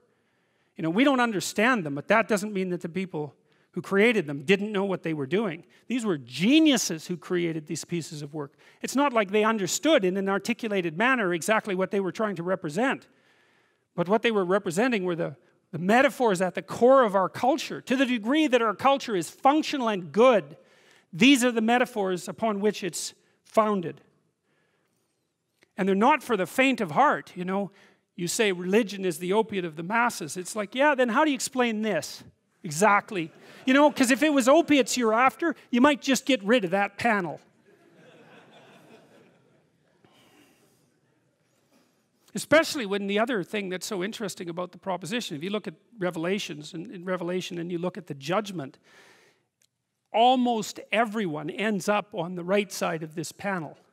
So if you were just conjuring up some sort of pathetic wish fulfillment, why in the world would you tilt the scales in that manner? You think that's supposed to make people feel good? I don't think so. There's almost nothing about this picture that should make people feel good. It should, if you understand it properly, it should terrify you to the depths of your soul. That's what the picture is for. Therefore, whoever heareth these sayings of mine and doeth them, I will liken him unto a wise man which built his house upon a rock. And the rain descended, and the winds blew, and the floods came and beat upon the house, and it fell not, for it was founded upon a rock. And everyone that heareth these sayings of mine and doeth them not shall be likened unto a foolish man which built his house upon the sand. And the rain descended, and the floods came, and the winds blew and beat upon that house, and it... Oh, I made a mistake. And it fell, for it was founded upon sand. And it came to pass, this is a very interesting line. I really, you know, now and then you run across lines in this particularly happens in biblical settings. You run across lines that you cannot believe actually exist. You cannot imagine how someone could have imagined up and conjured up the line. And these two lines are like that as far as I'm concerned. And it came to pass when Jesus had ended these sayings that people were astonished at his doctrine, for he taught them as one having authority and not as the scribes. And that's something so interesting, you know, because that was another thing that I didn't really appreciate about the churches that I attended to, and that would be that the lessons were taught by scribes, and the words were mouthed, but there was no power in them. There was no meaning in them. It was as if, well, it was like when I was 20 years old and I was saying all these things I didn't mean. You know, they were words that sounded good. They were like gilded cloth, I suppose, that you can wrap around yourself, but there's no substance to them.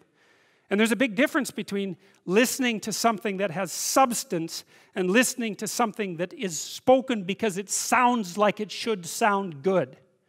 And this line says that whoever spoke the lines that we just described was someone who sounded like he knew what he was talking about, and not someone who was just repeating something for the sake of sounding good.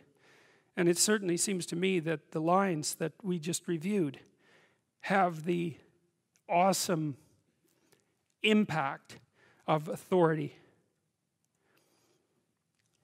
Back to Noah. But Noah found grace in the eyes of the Lord. These are the generations of Noah. Noah was a just man and perfect in his generations, and Noah walked with God. And Noah begat 3 sons, Shem, Ham, and Japheth. The earth was also corrupt before God, and the earth was full of violence, filled with violence. Any of you see the new NRA ad? You might want to look that up. I would say that's the most shocking manifestation of political polarization in the United States that I've yet seen. Most of it I've seen on the left, right? What shocked me mostly has been on the left. But the new NRA ad, that's a whole new thing. So it's this attractive woman doing a voiceover. She kind of looks like Demi Moore, although she's kind of tough looking. I guess Demi Moore could look tough now and then. And she has contempt on her face. And that's a dangerous thing. And in the background, there's nothing but images of Antifa riots and Berkeley riots and fire and protest. And she's describing that as a conspiracy, essentially, a conspiracy that involves the intellectual elite, including Hollywood, which is named by name. The accusation is that there's a cabal of corrupt intellectuals, let's say, who are bringing the country to its knees, and that it's time to get your goddamn guns. And so look up the ad and see what you think. Because there's lots of people who would be perfectly happy if that was the direction in which we were headed. And one of the things that I'm hoping is that we might be able to talk our way through it. But we're in a situation where every act of individual idiocy will push us one iota closer to the brink. And that'll make the 15% of the population or 30% of the population who would love to see everything degenerate into chaos perfectly happy, because that's their aim. The earth also was corrupt before God, and the earth was filled with violence. And God looked upon the earth, and behold, it was corrupt, for all flesh is corrupted his way upon the earth. And God said unto Noah, the end of all flesh is come before me, for the earth is filled with violence through them, and behold, I will destroy them with the earth. Make thee an ark of gopher wood. Rooms shalt thou make in the ark, and shalt pitch it within and without with pitch. And this is the fashion which thou shalt make of it. The length of the ark shall be 300 cubits, the breadth of it 50 cubits, and the height of it 30 cubits. A window shalt thou make to the ark, and in a cubit shalt thou finish it above. And the door of the ark shalt thou set in the side thereof, with lower, second, and third stories shalt thou make it. And behold, I, even I, do bring a flood of waters upon the earth, to destroy all flesh, wherein is the breath of life, from under heaven, and everything that is in the earth shall die. But with thee I will establish my covenant, and thou shalt come into the ark, thou and thy sons and thy wife and thy sons' wives with thee. That's a fairly optimistic twist on the story, because not only is it Noah, but he gets to save his whole family and down a couple of generations. And so that's a good thing to think about. It's like, as things, you know, I had this client, and she had a very hard upbringing, I would say. Not a lot of encouragement, to say the least. Let's say a fair bit of discouragement.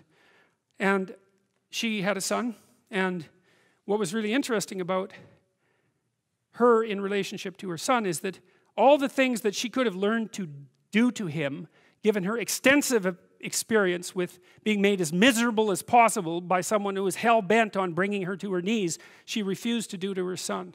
Right? She learned the opposite lesson from all her misery and torment, which was not to move that forward down the generations. And so the idea here is that if you walk properly and aim properly and act properly, if you walk with God in the manner that we've been discussing, is that perhaps that isn't only good for you, perhaps it's also the thing that will save your family. And then by implication, perhaps save society. Because that's exactly what happens with Noah, right? First it's him, and then it's his family, but everything else goes. And so, by saving himself, by acting properly, and by saving his family, he actually saves the world. It's interesting, you know, like the most profound people that I've read who've meditated deeply on the problem, say, of totalitarian catastrophe, and I would put Alexander Solzhenitsyn at the top of that list. You know, his entire corpus, 3 volumes, 700 pages long each, in tiny type, is a long scream about the absolute necessity of individual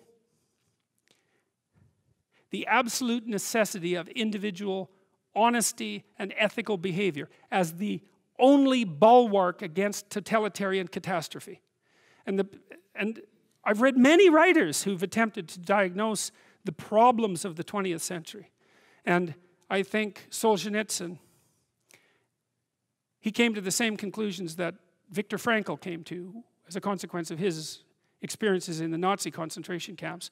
And Frankl, I'm also an admirer of Frankl, but Solzhenitsyn takes it to an entire different level of profundity and makes an extraordinarily strong case that not only do societies deteriorate because the people within the societies become individually corrupt, but that the only way to stave that off is for the individuals within that society to reject that corruption in the confines of their own personal lives.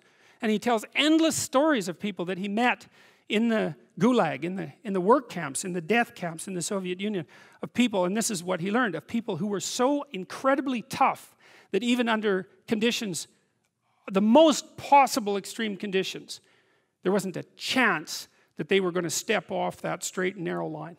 There was nothing the authorities could do to move them.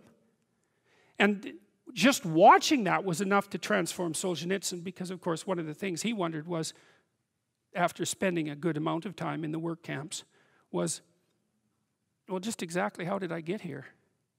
And it wasn't, well, it was Hitler's fault and it was Stalin's fault, although it was definitely the fault of both of them. For Solzhenitsyn, it was, well, it was also his fault, because he was playing the same game. He just wasn't as good at it. And of every living thing of all flesh, 2 of every sort shall thou bring into the ark to keep them alive with thee. They shall be male and female. And so there's another message in this story, which is that it isn't only Noah and his family and human society that's dependent on Noah's appropriate actions in the world. It's the entire living planet. And in an era of excessive and extreme and genuinely disingenuous environmental catastrophizing, that's something to consider very seriously. You think,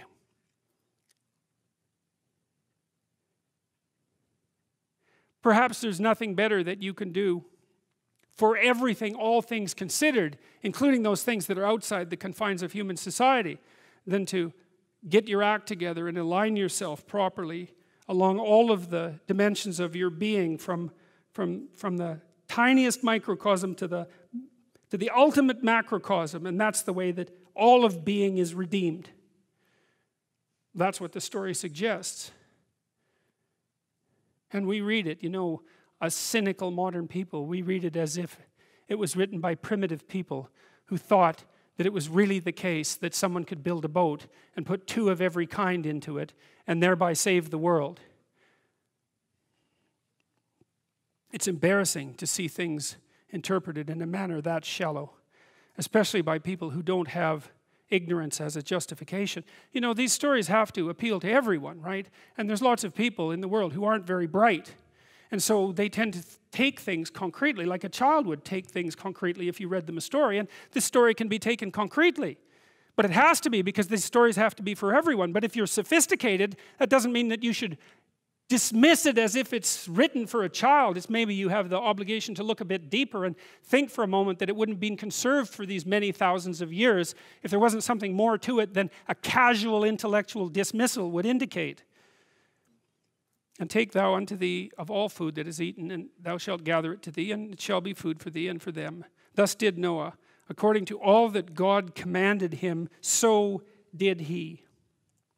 And the Lord said unto Noah, come thou and all thy house into the ark, for thee I have seen righteous before me in this generation. Of every clean beast thou shalt take to thee by 7s, the male and his female, and of beasts that are clean, but not clean, by 2, the male and his female, and of fowls also of the air by 7s, the male and the female, to keep seed alive upon the face of all the earth. For yet 7 days I will cause it to rain upon the earth, 40 days and 40 nights, and every living substance that I have made will I destroy from off the face of the earth. And Noah did according unto all that the Lord commanded him. And Noah was 600 years old when the flood of waters was upon the earth. And Noah went in, and his sons and his wife and his sons' wives with him into the ark, because of the waters of the flood, of clean beasts and of beasts that are not clean, and of fowls and of everything that creepeth upon the earth. They went in two unto Noah into the ark, the male and the female, as God had commanded Noah. And it came to pass after 7 days that the waters of the flood were upon the earth. In the 600th year of Noah's life, in the 2nd month, the 17th day of the month, the same day, were all the fountains of the great deep broken up, and the windows of heaven were opened, and the rain was upon the earth 40 days and 40 nights.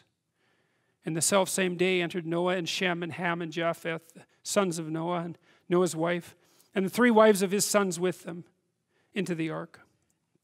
They and every beast after his kind, and all of the cattle after their kind, and every creeping thing that creepeth upon the earth after his kind, and every fowl after his kind, every bird of every sort. And they went unto Noah into the ark, 2 and 2 of all flesh, wherein is the breath of life.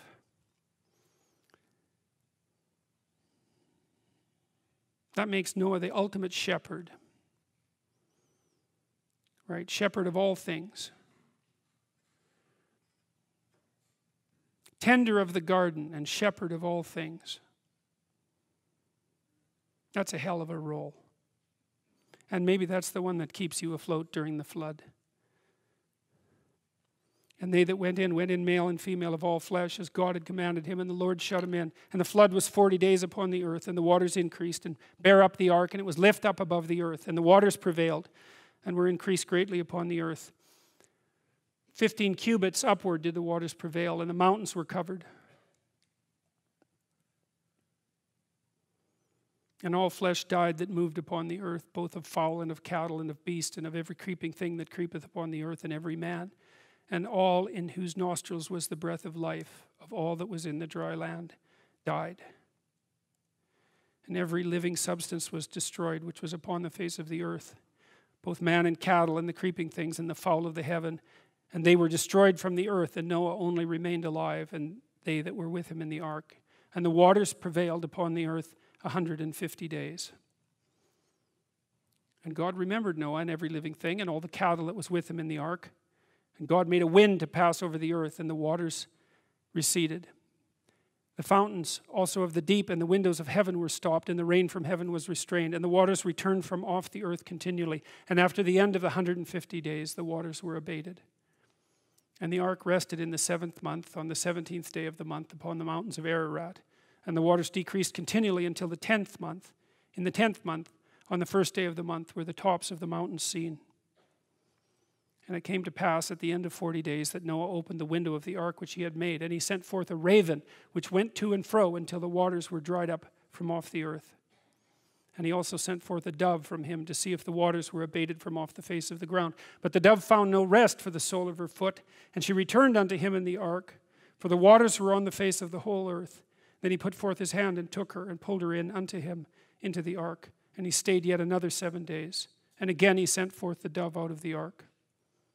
And the dove came into him in the evening, and lo, in her mouth was an olive leaf plucked off.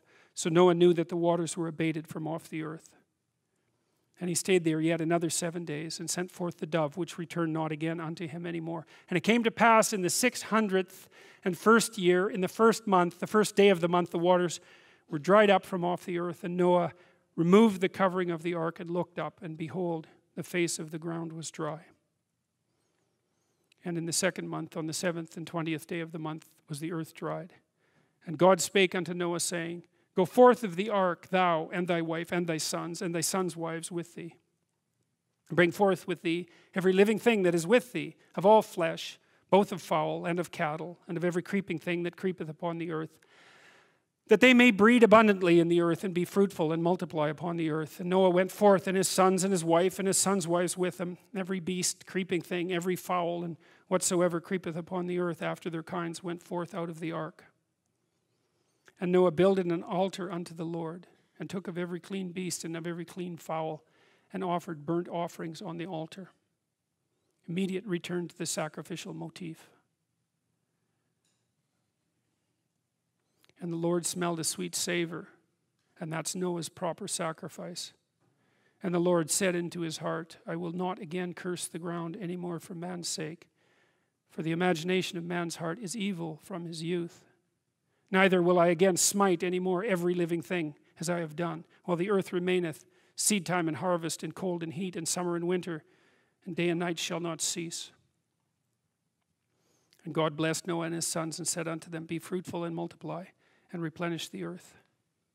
And the fear of you and the dread of you shall be upon every beast of the earth, and upon every fowl of the air, upon all that moveth upon the earth, upon all the fishes of the sea.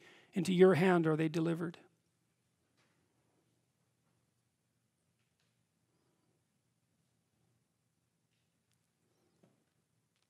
You know, I've heard commentators, David Suzuki, for example, who claim that the substructure of Western culture, in lines such as this, deliver the earth over to human beings and justify our ravaging of being. But I don't think that that's a very careful reading. And it seems to me that given such matters, given the importance of such matters, that a very close reading is actually necessary. You know, in the story of Adam and Eve, when Adam and Eve are thrown out of the garden, God tells Eve that she's going to be subordinated to her husband. He doesn't say that that's what should happen.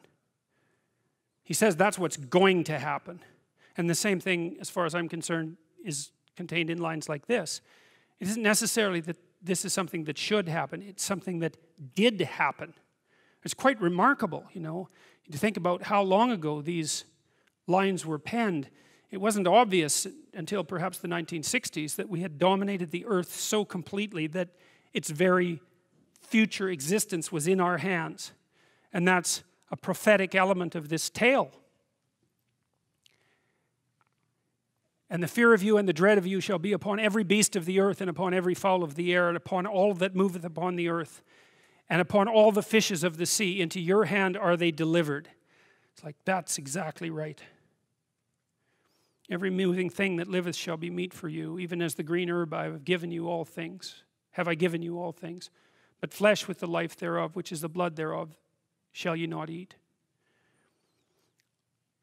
And surely your blood of your lives will I require. At the hand of every beast will I require it. And at the hand of man, at the hand of every man's brother will I require the life of man. This is a hard section to interpret. But what it means is something like this. God describes the dominion over the planet that revivified humanity will have. And notes the power that goes along with that. And then puts a limitation on it. And the limitation is, maintain the sanctity of life despite your power. And although it's not easy to extract from the manner in which this is being translated, what God is telling Noah is that if you kill yourself, if you kill someone else, and if any animal kills a human being, that there will be a price to pay for that. So there's an opportunity, which is that the descendants of Noah can dominate the earth, but there's a moral limitation placed on that, which is nonetheless life itself is to be regarded as sanctified and sacred. Whoever sheddeth man's blood, by man shall his blood be shed. For in the image of God made he man. And you, be you fruitful and multiply. Bring forth abundantly in the earth, and multiply therein. And God spake unto Noah and to his sons with him, saying, And I, behold, I establish my covenant with you, and with your seed after you, and with every living creature that is with you, of the fowl and the cattle, and of every beast of earth that is with you, for all that go out of the ark, to every beast of the earth. And I will establish my covenant with you. Neither shall all flesh be cut off any more by the waters of a flood, neither shall there be any more a flood to destroy the earth. And God said, This is the token of the covenant which I make between me and you and every living creature that is with you for perpetual generations. I do set my bow in the cloud, and it shall be for a token of a covenant between me and the earth. And it shall come to pass, when I bring a cloud over the earth, that the bow shall be seen in the cloud, and I will remember my covenant, which is between me and you and every living creature of all flesh, and the water shall no more become a flood to destroy all flesh. There's a negotiated agreement there of sorts, and the negotiated agreement is, as far as I can tell, to the degree that humanity agrees to act in the manner of Noah, then the threat of catastrophic destruction will remain at bay.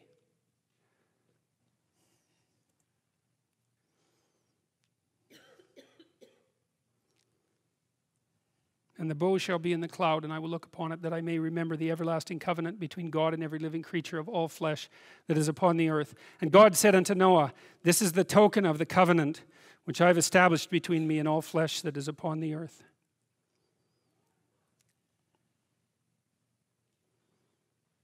This is the token of the covenant which I have established between me and all flesh that is upon the earth. So that's a good place to stop. And there's no lecture next week, by the way, because the theater was booked, so there'll be a 1-week break. And then when we get back, we'll finish the story of Noah. There's not much left of it. We'll talk about the Tower of Babel, which is a very short story, but a very, very interesting one. And then we'll move on to the story of Abraham. And so thank you very much for coming, and we'll see you in 2 weeks.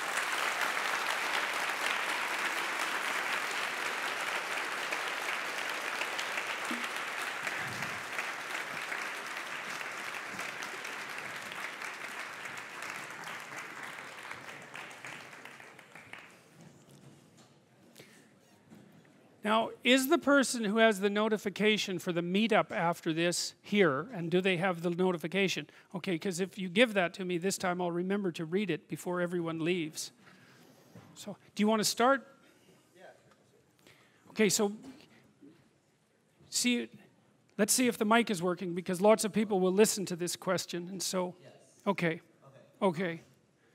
So you said on a recent live stream that you didn't have enough energy to answer this question, but you said it was intriguing. So I was wondering if you had the energy to answer how someone might help someone that has borderline personality disorder. By example. Sorry? By example. Give an example. No, I don't mean that precisely. I mean that let's not take borderline personality disorder precisely as the example, okay? I understand the question. The question to some degree is, how do you help someone that's lost? And the answer to that is, if they aren't willing to not be lost, you cannot help them. And I would also say that as a clinician. You see, I mean, it's a statement that's informed, I would say, by my mythological knowledge, but also by straight clinical wisdom, not mine particularly. I mean, one of the things that Carl Rogers pointed out was that there were necessary preconditions for entering into a therapeutic relationship. And that would be really any relationship where the mutual flourishing of the two people involved was the paramount goal. And one of the preconditions was that both people had to want that to happen. And Rogers believed he didn't know how to get the horse to drink once you had brought it to the water.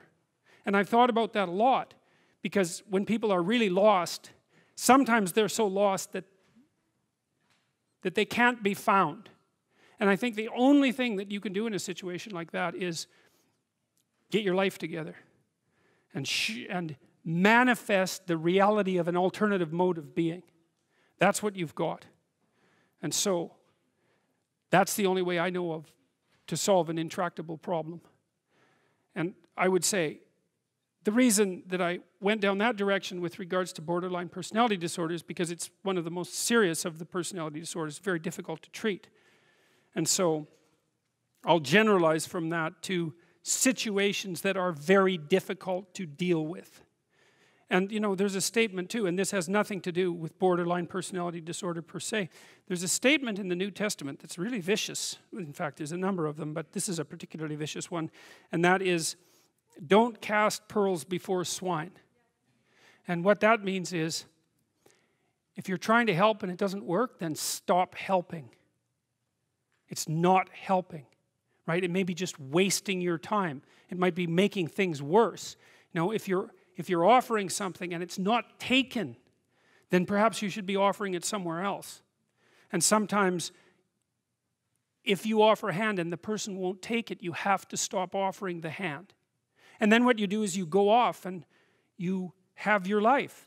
And sometimes that means in people's lives, for example, that they have to leave their family members behind. There's a scene in the New Testament, this is another very harsh scene, where Christ is walking down the road with his disciples.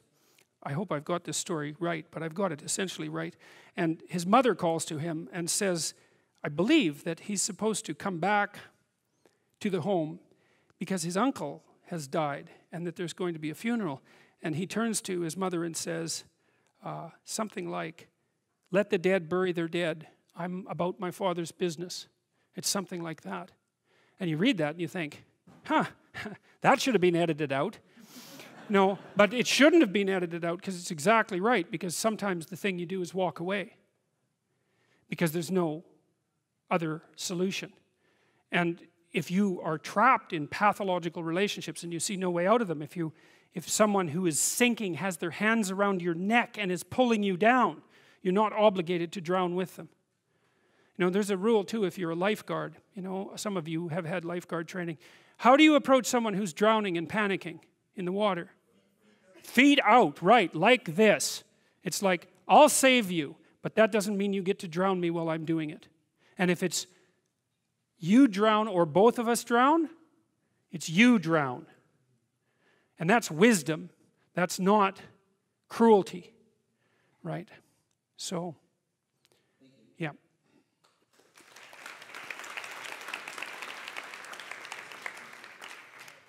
I had a couple of questions about dialogue and engaging in dialogue with people. So the first issue that I face is I have a very high need for intellectual stimulation, and I can't get that with most people. It's something like you can have a dialogue for a time, but then it's high trait openness. Yeah. But then they sort of run out of ideas and they can't keep up, and it sort of falls apart. And I think this is a problem that intellectuals have quite frequently, is that they sort of, once they start reading difficult and rewarding stuff, they stop wanting to talk to regular people, and I think that contributes to the disconnect that you see between intellectuals and working class people and stuff like that. And the other question I had was about... Okay, wait, I don't know if that's a question. I mean, I believe there's a question in there, but the question is, how should we address that? How should I address it? And is that something that can be addressed? Well, part of the answer to that is that's what the universities were for. I mean, you know, not everybody is equipped to or interested in engaging in high-level discussion of abstract and creative ideas. You know, you hear this idea that everyone's creative. That's a lie. It's as straightforward as that. True creativity is very, very rare.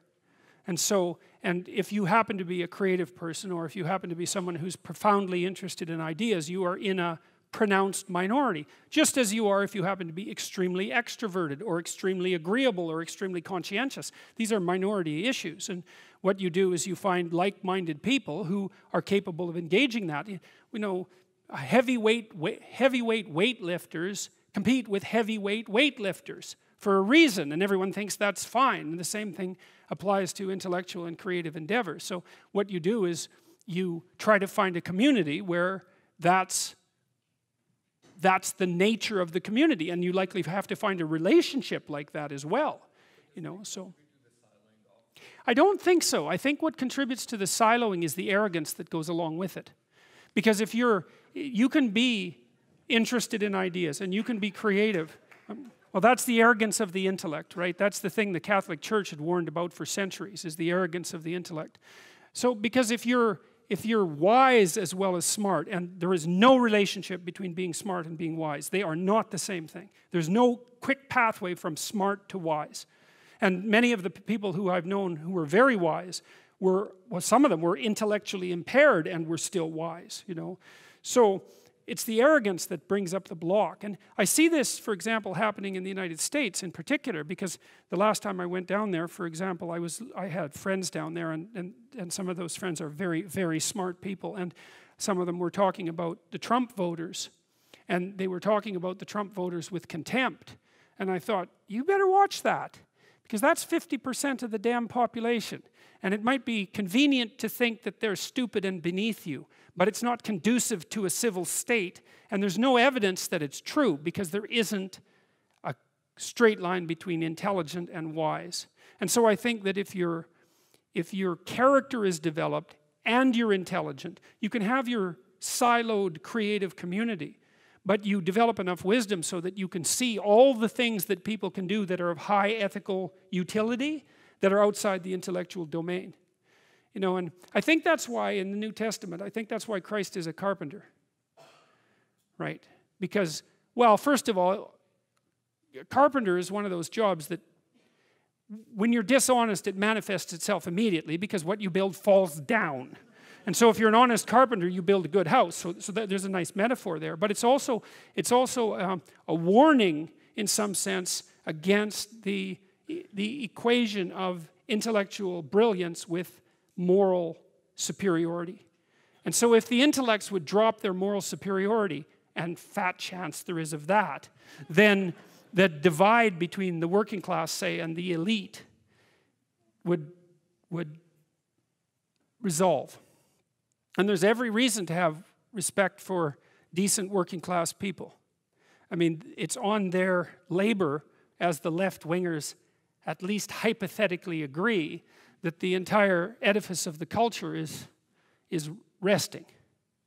So you can have your cake and eat it too, but you have to not assume that your niche makes you superior.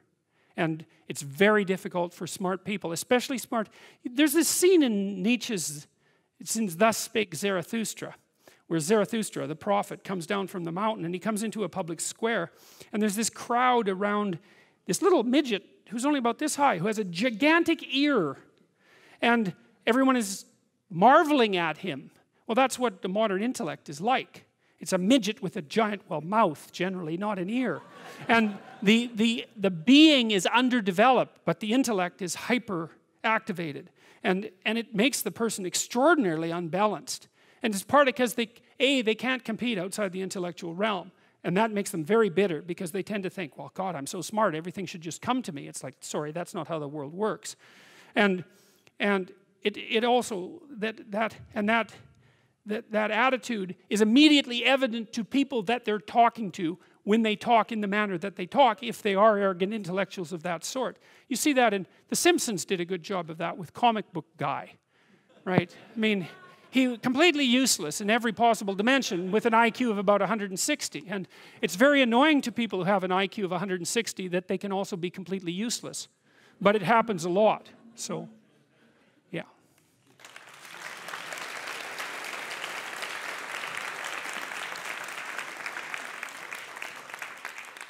Hi, Dr. Peterson. Long time no see. How are you doing? Good, thanks. So I was at first going to ask about your thoughts on the very popular TV show Rick and Morty. You know, someone just recommended that to me, and they said they thought I would find it funny, and that makes me nervous, because I like The Simpsons, and I like the Trailer Park Boys. I really like the Trailer Park Boys. And so someone said, I know it's so sad, you know, but they said that I would like Rick and Morty, so I'm kind of afraid to even watch it. It does have a nihilistic theme to it, I would say, so that which is quite telling of the young population, which they fall in love with it. Everyone's talking about it. So. Okay. Well, I'll definitely watch it because I've been looking for something to watch when I'm brain dead at night. So. But I decided to tailor my question from a different angle, if I may, and it's about the case that governments, let's say, such as Russia and Iran. Or even in more extreme cases like ISIS, they do not want to conform to the nihilistic aspects of the West. Mm-hmm. And as a result, they've taken an anti-Western approach. As someone with a Middle Eastern background, I've been trying to figure out where the origins of this hostility, more precisely, comes from, and why things are the way they are. I recently found out that certain key Iranian philosophers and political activists who were partially intellectually responsible for the 1979 Iranian Revolution were highly influenced by the anti-Western Heideggerian philosophy. And this is partially why they believe that an Islamic state would be a necessary counterposition to the nihilistic Western thought. I know that you're also familiar with Alexander Dugin, Putin's advisor. Yes, except Dugin doesn't really seem to have a coherent answer. He says that an answer like that is necessary and that hypothetically it's something that Russia might be able to offer, but the details seem to me somewhat obscure. I mean, the Russians are doing what Solzhenitsyn suggested and returning to Orthodox Christianity, although Russia is corrupt enough so that it's very difficult to tell from the outside if that's mere collusion between a corrupt church and a corrupt state or if there's something genuine going on there. Now, you know, I would say there's a question under your question, which is tyranny or nihilism? Well, that's a good question, man. That's a good question. Well, lots of people would pick tyranny over nihilism. And so if that's the only choice that people are offered, then, and I also think that tyranny is stronger than nihilism. Because what are you going to do, organize nihilists? Hardly. Well, look at what happened to, what was that thing in Central Park? You know, against the 1%. Jesus, I mean, what a dismal affair that was. We'd like things to be different. How? Well, we don't know. It's like...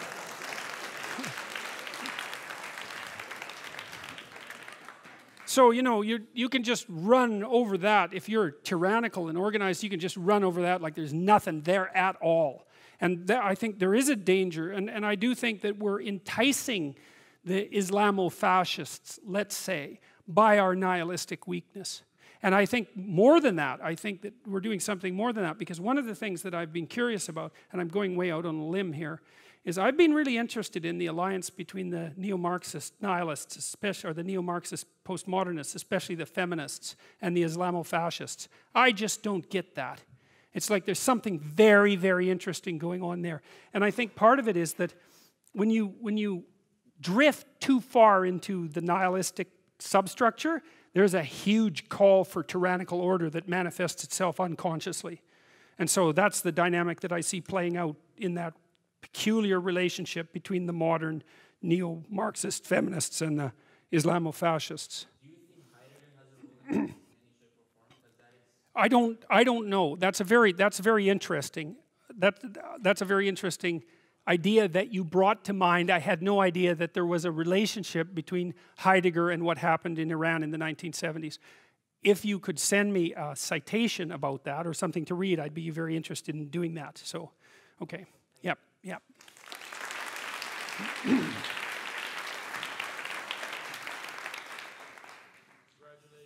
Citizen Peterson. Thank you. You gave a talk at the University of... That's the closest thing I think I'll experience to Arnold Schwarzenegger actually delivering that line. I've got a mind for victory and 18-inch biceps. That plays into my question. You gave a talk at the University of British Columbia back in April, I believe, titled The Left-Wing Case for Free Speech. Yeah. And in this talk, you expounded on the concept known as the The Pareto distribution, yeah. Not Ross, but yeah. Well, whereby, I guess, the square root of the number of people involved in some sort of productive endeavor. Do half the work. Yeah, would result in half the productive. Oh, it's a nasty law, yeah. It was also known as Price's law, yeah. Let's say 400, 500 people in this Yeah. room right now, and we've all cleaned up our rooms. Yeah. We've all sorted ourselves out. Yeah, great. But what you're saying is that if you say that this Pareto distribution approximates a natural law, like something Yeah. we all understand, like the force of gravity, Yeah, and there's no escaping the influence of gravity. yeah. That means that there's only 20 people in this room, okay, so who are going to be, I guess, candidates for accomplishing, I guess, the goal of being the next Jordan Peterson. Hopefully there's fewer of them than that. Okay, two things. The first is it isn't obvious what the population would be that you would compare this population to, right? Because you could say, well, the boundary is the 400 people in this room, but it isn't necessarily the case. The 400 people in this room might be the square root of the broader population who are interested in this sort of thing. But with the Pareto distribution, what you also see is that it's self-similar. And so, let's say there's 400 people doing something, 20 of them are doing half the work. But if you take those 20, 4 of them are doing half the work of the 20, and 1 of the 4 is doing half the work of the 4. And so, so why am I telling you that? Well, first of all, it isn't that there isn't useful work to be done at multiple slices of the Pareto distribution, but the other thing is, it's also the case that there's not only one Pareto distribution. Right, because you might say, well, if it's just the square root of the number of people in a domain that are doing half the work, then, what do you do with the rest of the people? And the answer to that might be, well, they're in a different Pareto distribution as well, where they're doing something productive. So, Is this just a consequence of, you had identified it, how successful or effective the competence hierarchy is? well, I think it's a good question. Like, we don't exactly so the basic rule is, the basic rule is, for example, if you take 100 scientists in a given domain, 10 of them will have published half the papers. And this works with everything. It works with every creative domain. The rule applies.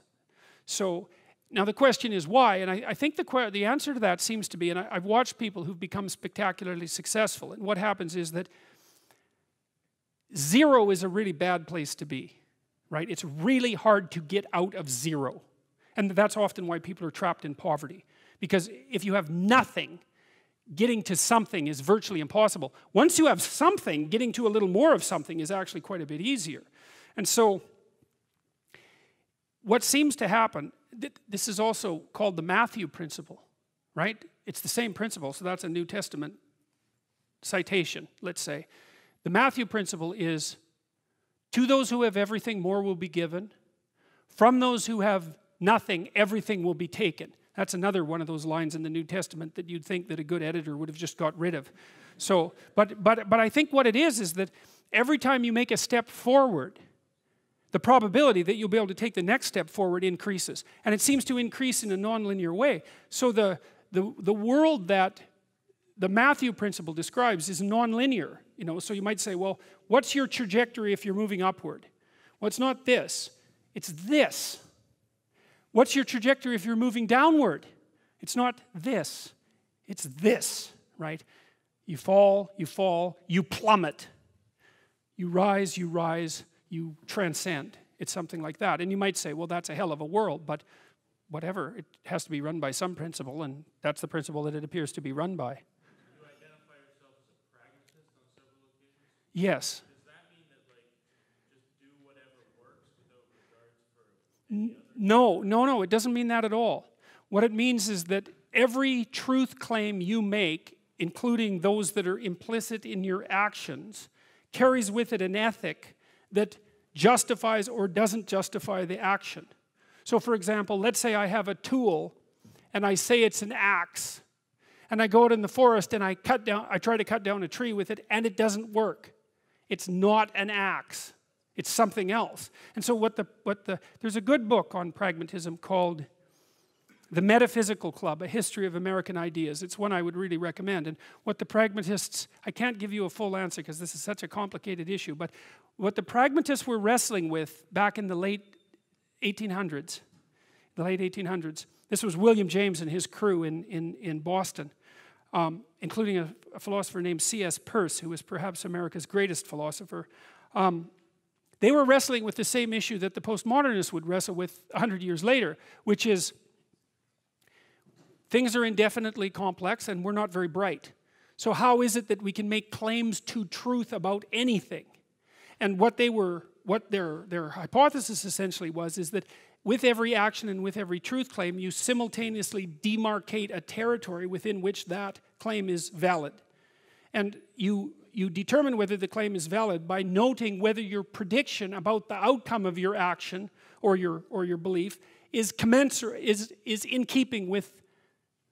If the outcome is in keeping with the prediction, then what you've said or done is true or good enough. And that's as good as you get. And so that's the pragmatic perspective. And then when the pragmatists encountered Charles Darwin's works, they immediately recognized that Darwin had generated a pragmatic solution to the problem of the impossibility of being. The impossibility of being is this: there's way more cosmos than there is you. You are going to die. You cannot generate a sufficient solution to the problem of your being. No one can. Nothing can. It's like the environment is a snake that moves unpredictably across time and you're trying to stay on its back. Well, how does the Darwinian process deal with that? It produces infinite variance, roughly speaking, almost all of which die. And that's how it solves the problem across time. And the things that exist, the things that stay alive, are true enough. And that's the best you get. That's the argument I was trying to have with Sam Harris. Because Harris doesn't take his evolutionary theory seriously enough. But we kept getting bogged down. Anyways, that's the best answer. Well, I'd like to agree with that, but it's not true. Yeah. Yeah. Yeah. And it's not forthright and it's not steadfast and it's not based on some sort of truth that you know. Yeah. Would that mean it's true in the sense that a pragmatist says it's true? Or you're only talking about like scientific truths about the... You really do like to ask hard questions, don't you? I think it depends. See, this is also why I like the Piagetian take, let's say, on pragmatism, because I think that pragmatism as a philosophy has the limitation that you just described. But only if you think about the games as limited. If you have to play the game in an iterative way, then that issue resolves itself. And the game theorists have done a good job of mapping that out. It's like, you could say, let's say, pragmatically speaking, there's no reason I shouldn't deceive you once if I can get what I want. It's yeah, except that I'm probably not only going to interact with you once, I'm going to interact with you a lot. And even if it isn't you that I interact with, it's going to be a bunch of beings that are so much like you that it might as well be you. It's going to be me, if nothing else. And so the pragmatic game stretched across time would include the necessity of iterability in relationship to the validations of the truth claims. That's how it looks to me. I'm gonna stop you. If say that again. You've denied on several occasions that you're not a rhetorician. Yes. Is that like you're good at rhetoric? Yes. You're like very good. Thank you. You're a rhetorician. Yes, but that's not all I am.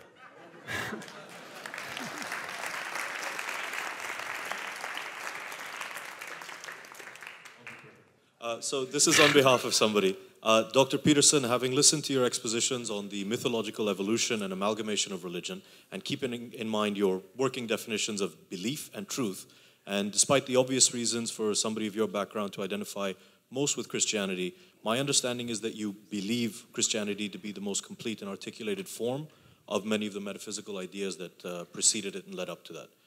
Keeping that in mind, would it also be accurate to therefore say that you're not only a believer in Christianity, but also, if to a lesser degree, also a believer in Marduk, in the ancient Egyptian gods, and the subsequent gods that you've spoken of here that led up and contributed to the form of Christianity that you're discussing and that you identify with? Okay, I got to take that one apart a little bit. I'm bounded in my judgment with regards to Christianity by my ignorance. I'm no student of Hinduism. So I can't make the claim forthrightly that there's something intrinsically superior to the Judeo-Christian tradition, because I don't know enough to make that claim. The claim I can make is that there's something that's dreadfully right about the core elements of the Judeo-Christian tradition. And I've seen analogs to that. Like one of the things I'd like to do, for example, is to do a short series on the Tao Te Ching, because that is one remarkable document. Once you know, especially, you might want to read it. You can go online and read it. It's very short. Tao Te Ching, Taoteaching. And it's the fundamental text of Taoism. And once you know that the world of being is made of chaos and order, and you know that that's represented by the yin and the yang, all of a sudden you can understand the Tao Te Ching. And it's brilliantly simple and straightforward in its exposition. But it also seems to me to be entirely commensurate with the line of let's call it logic. It's more like the mode of description of being that's encapsulated in these stories. Now, with regards to being a believer, people ask me all the time two things, hey? Do you believe in God, and are you a Christian? And the answer to that, both of those, is actually, there's two answers. One is, what the hell makes you think it's any of your business? That's the first answer. And the second is, why do you think that you mean the same thing with those questions that I would mean with my answer? So, you know, because it's such a funny thing, because I've spent like and this is no accusation with regards to your questions in the least, you know. I think it's more about trying to track the development of these ideas and, you know, the residual truth and psychological significance of all these other traditions that seem... Well, you know, I've been floored by other mythological structures. Like when I first understood, or thought I understood, the meaning of the Mesopotamian creation myth, I've never recovered from that, I would say. And the same thing is true of the investigations I did into the Egyptian myths of Horus and Isis and Osiris and Set. It's just, they're so relevant. I mean, they're so unbelievably relevant. And how to see, this is a problem that none of us really know how to solve. It's like there are sources of wisdom all over the world, let's say.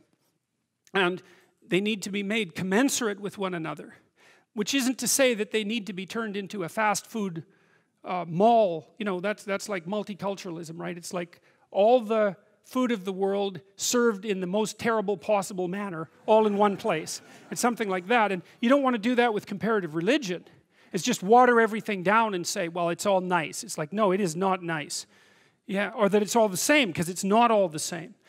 So the job of communicating between those domains of wisdom is really continuing, right? It's been a problem ever since the beginning of civilization, but it's continuing. And I would say the psychoanalyst, Jung in particular, took huge steps in the direction of doing that in an extraordinarily positive way, and not a simple-minded way at all, and not just hand-waving that, oh, well, it's everyone has won and all shall have prizes. Not that. So, yeah.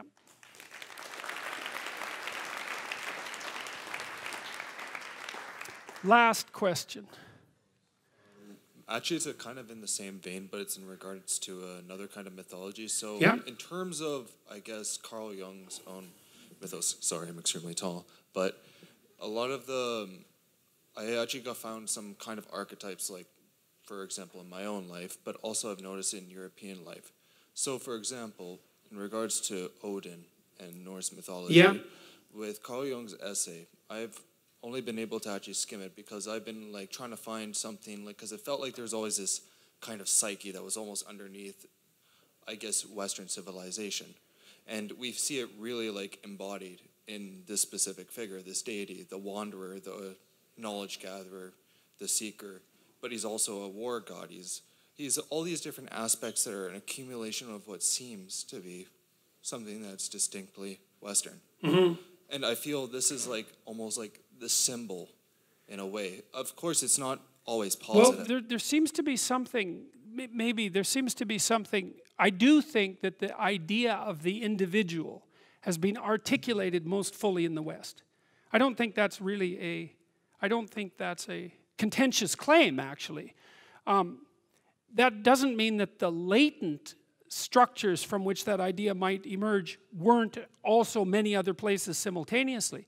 And the other thing, from, let's say, from a biological perspective, is that we're only talking about differences of a few hundred years in terms of the manifestation of these ideas, right? From an evolutionary perspective, it's instantaneous. It's like, well, a new idea has to arise somewhere, so it's going to be somewhere first.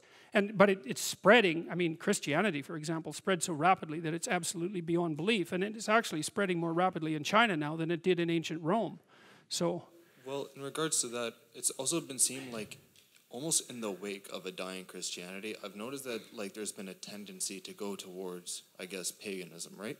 Yes. I understand that like some people laugh it off. Yes. You have Wicca, which was mainly a manifestation of Aleister Crowley and his works, which were then pended off to whoever actually made the actual ideology. And then next thing you know, we're finding something almost more stable in, I guess, Norse mythology. And it seems like it's acting almost as a pendulum swing from something that... Well, people are, like, the thing is when one mythological structure collapses, it's going to collapse into another mythological structure or another set of mythological structures. And because you can't get out of the mythological structures. There's no possible way of doing that. And so I wouldn't say necessarily that the fact that other belief systems emerge in the aftermath of the collapse of the overarching belief system, I don't think that that's necessarily a bad idea. I think that it has its attendant dangers. And so I should stop because I'm starting to get tired and I'm not going to be able to formulate any clearer answers than that. And it's also 10 o'clock, so we also do have to stop. So thank you.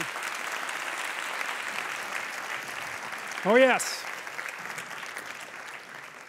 There is an unofficial meetup and discussion group at Hemingway's Restaurant, 2nd floor, 142 Cumberland Street. Just say you're with the Jordan Peterson discussion group. Yes, everyone is invited. If you say you're with the Jordan Peterson discussion group, please don't misbehave too badly.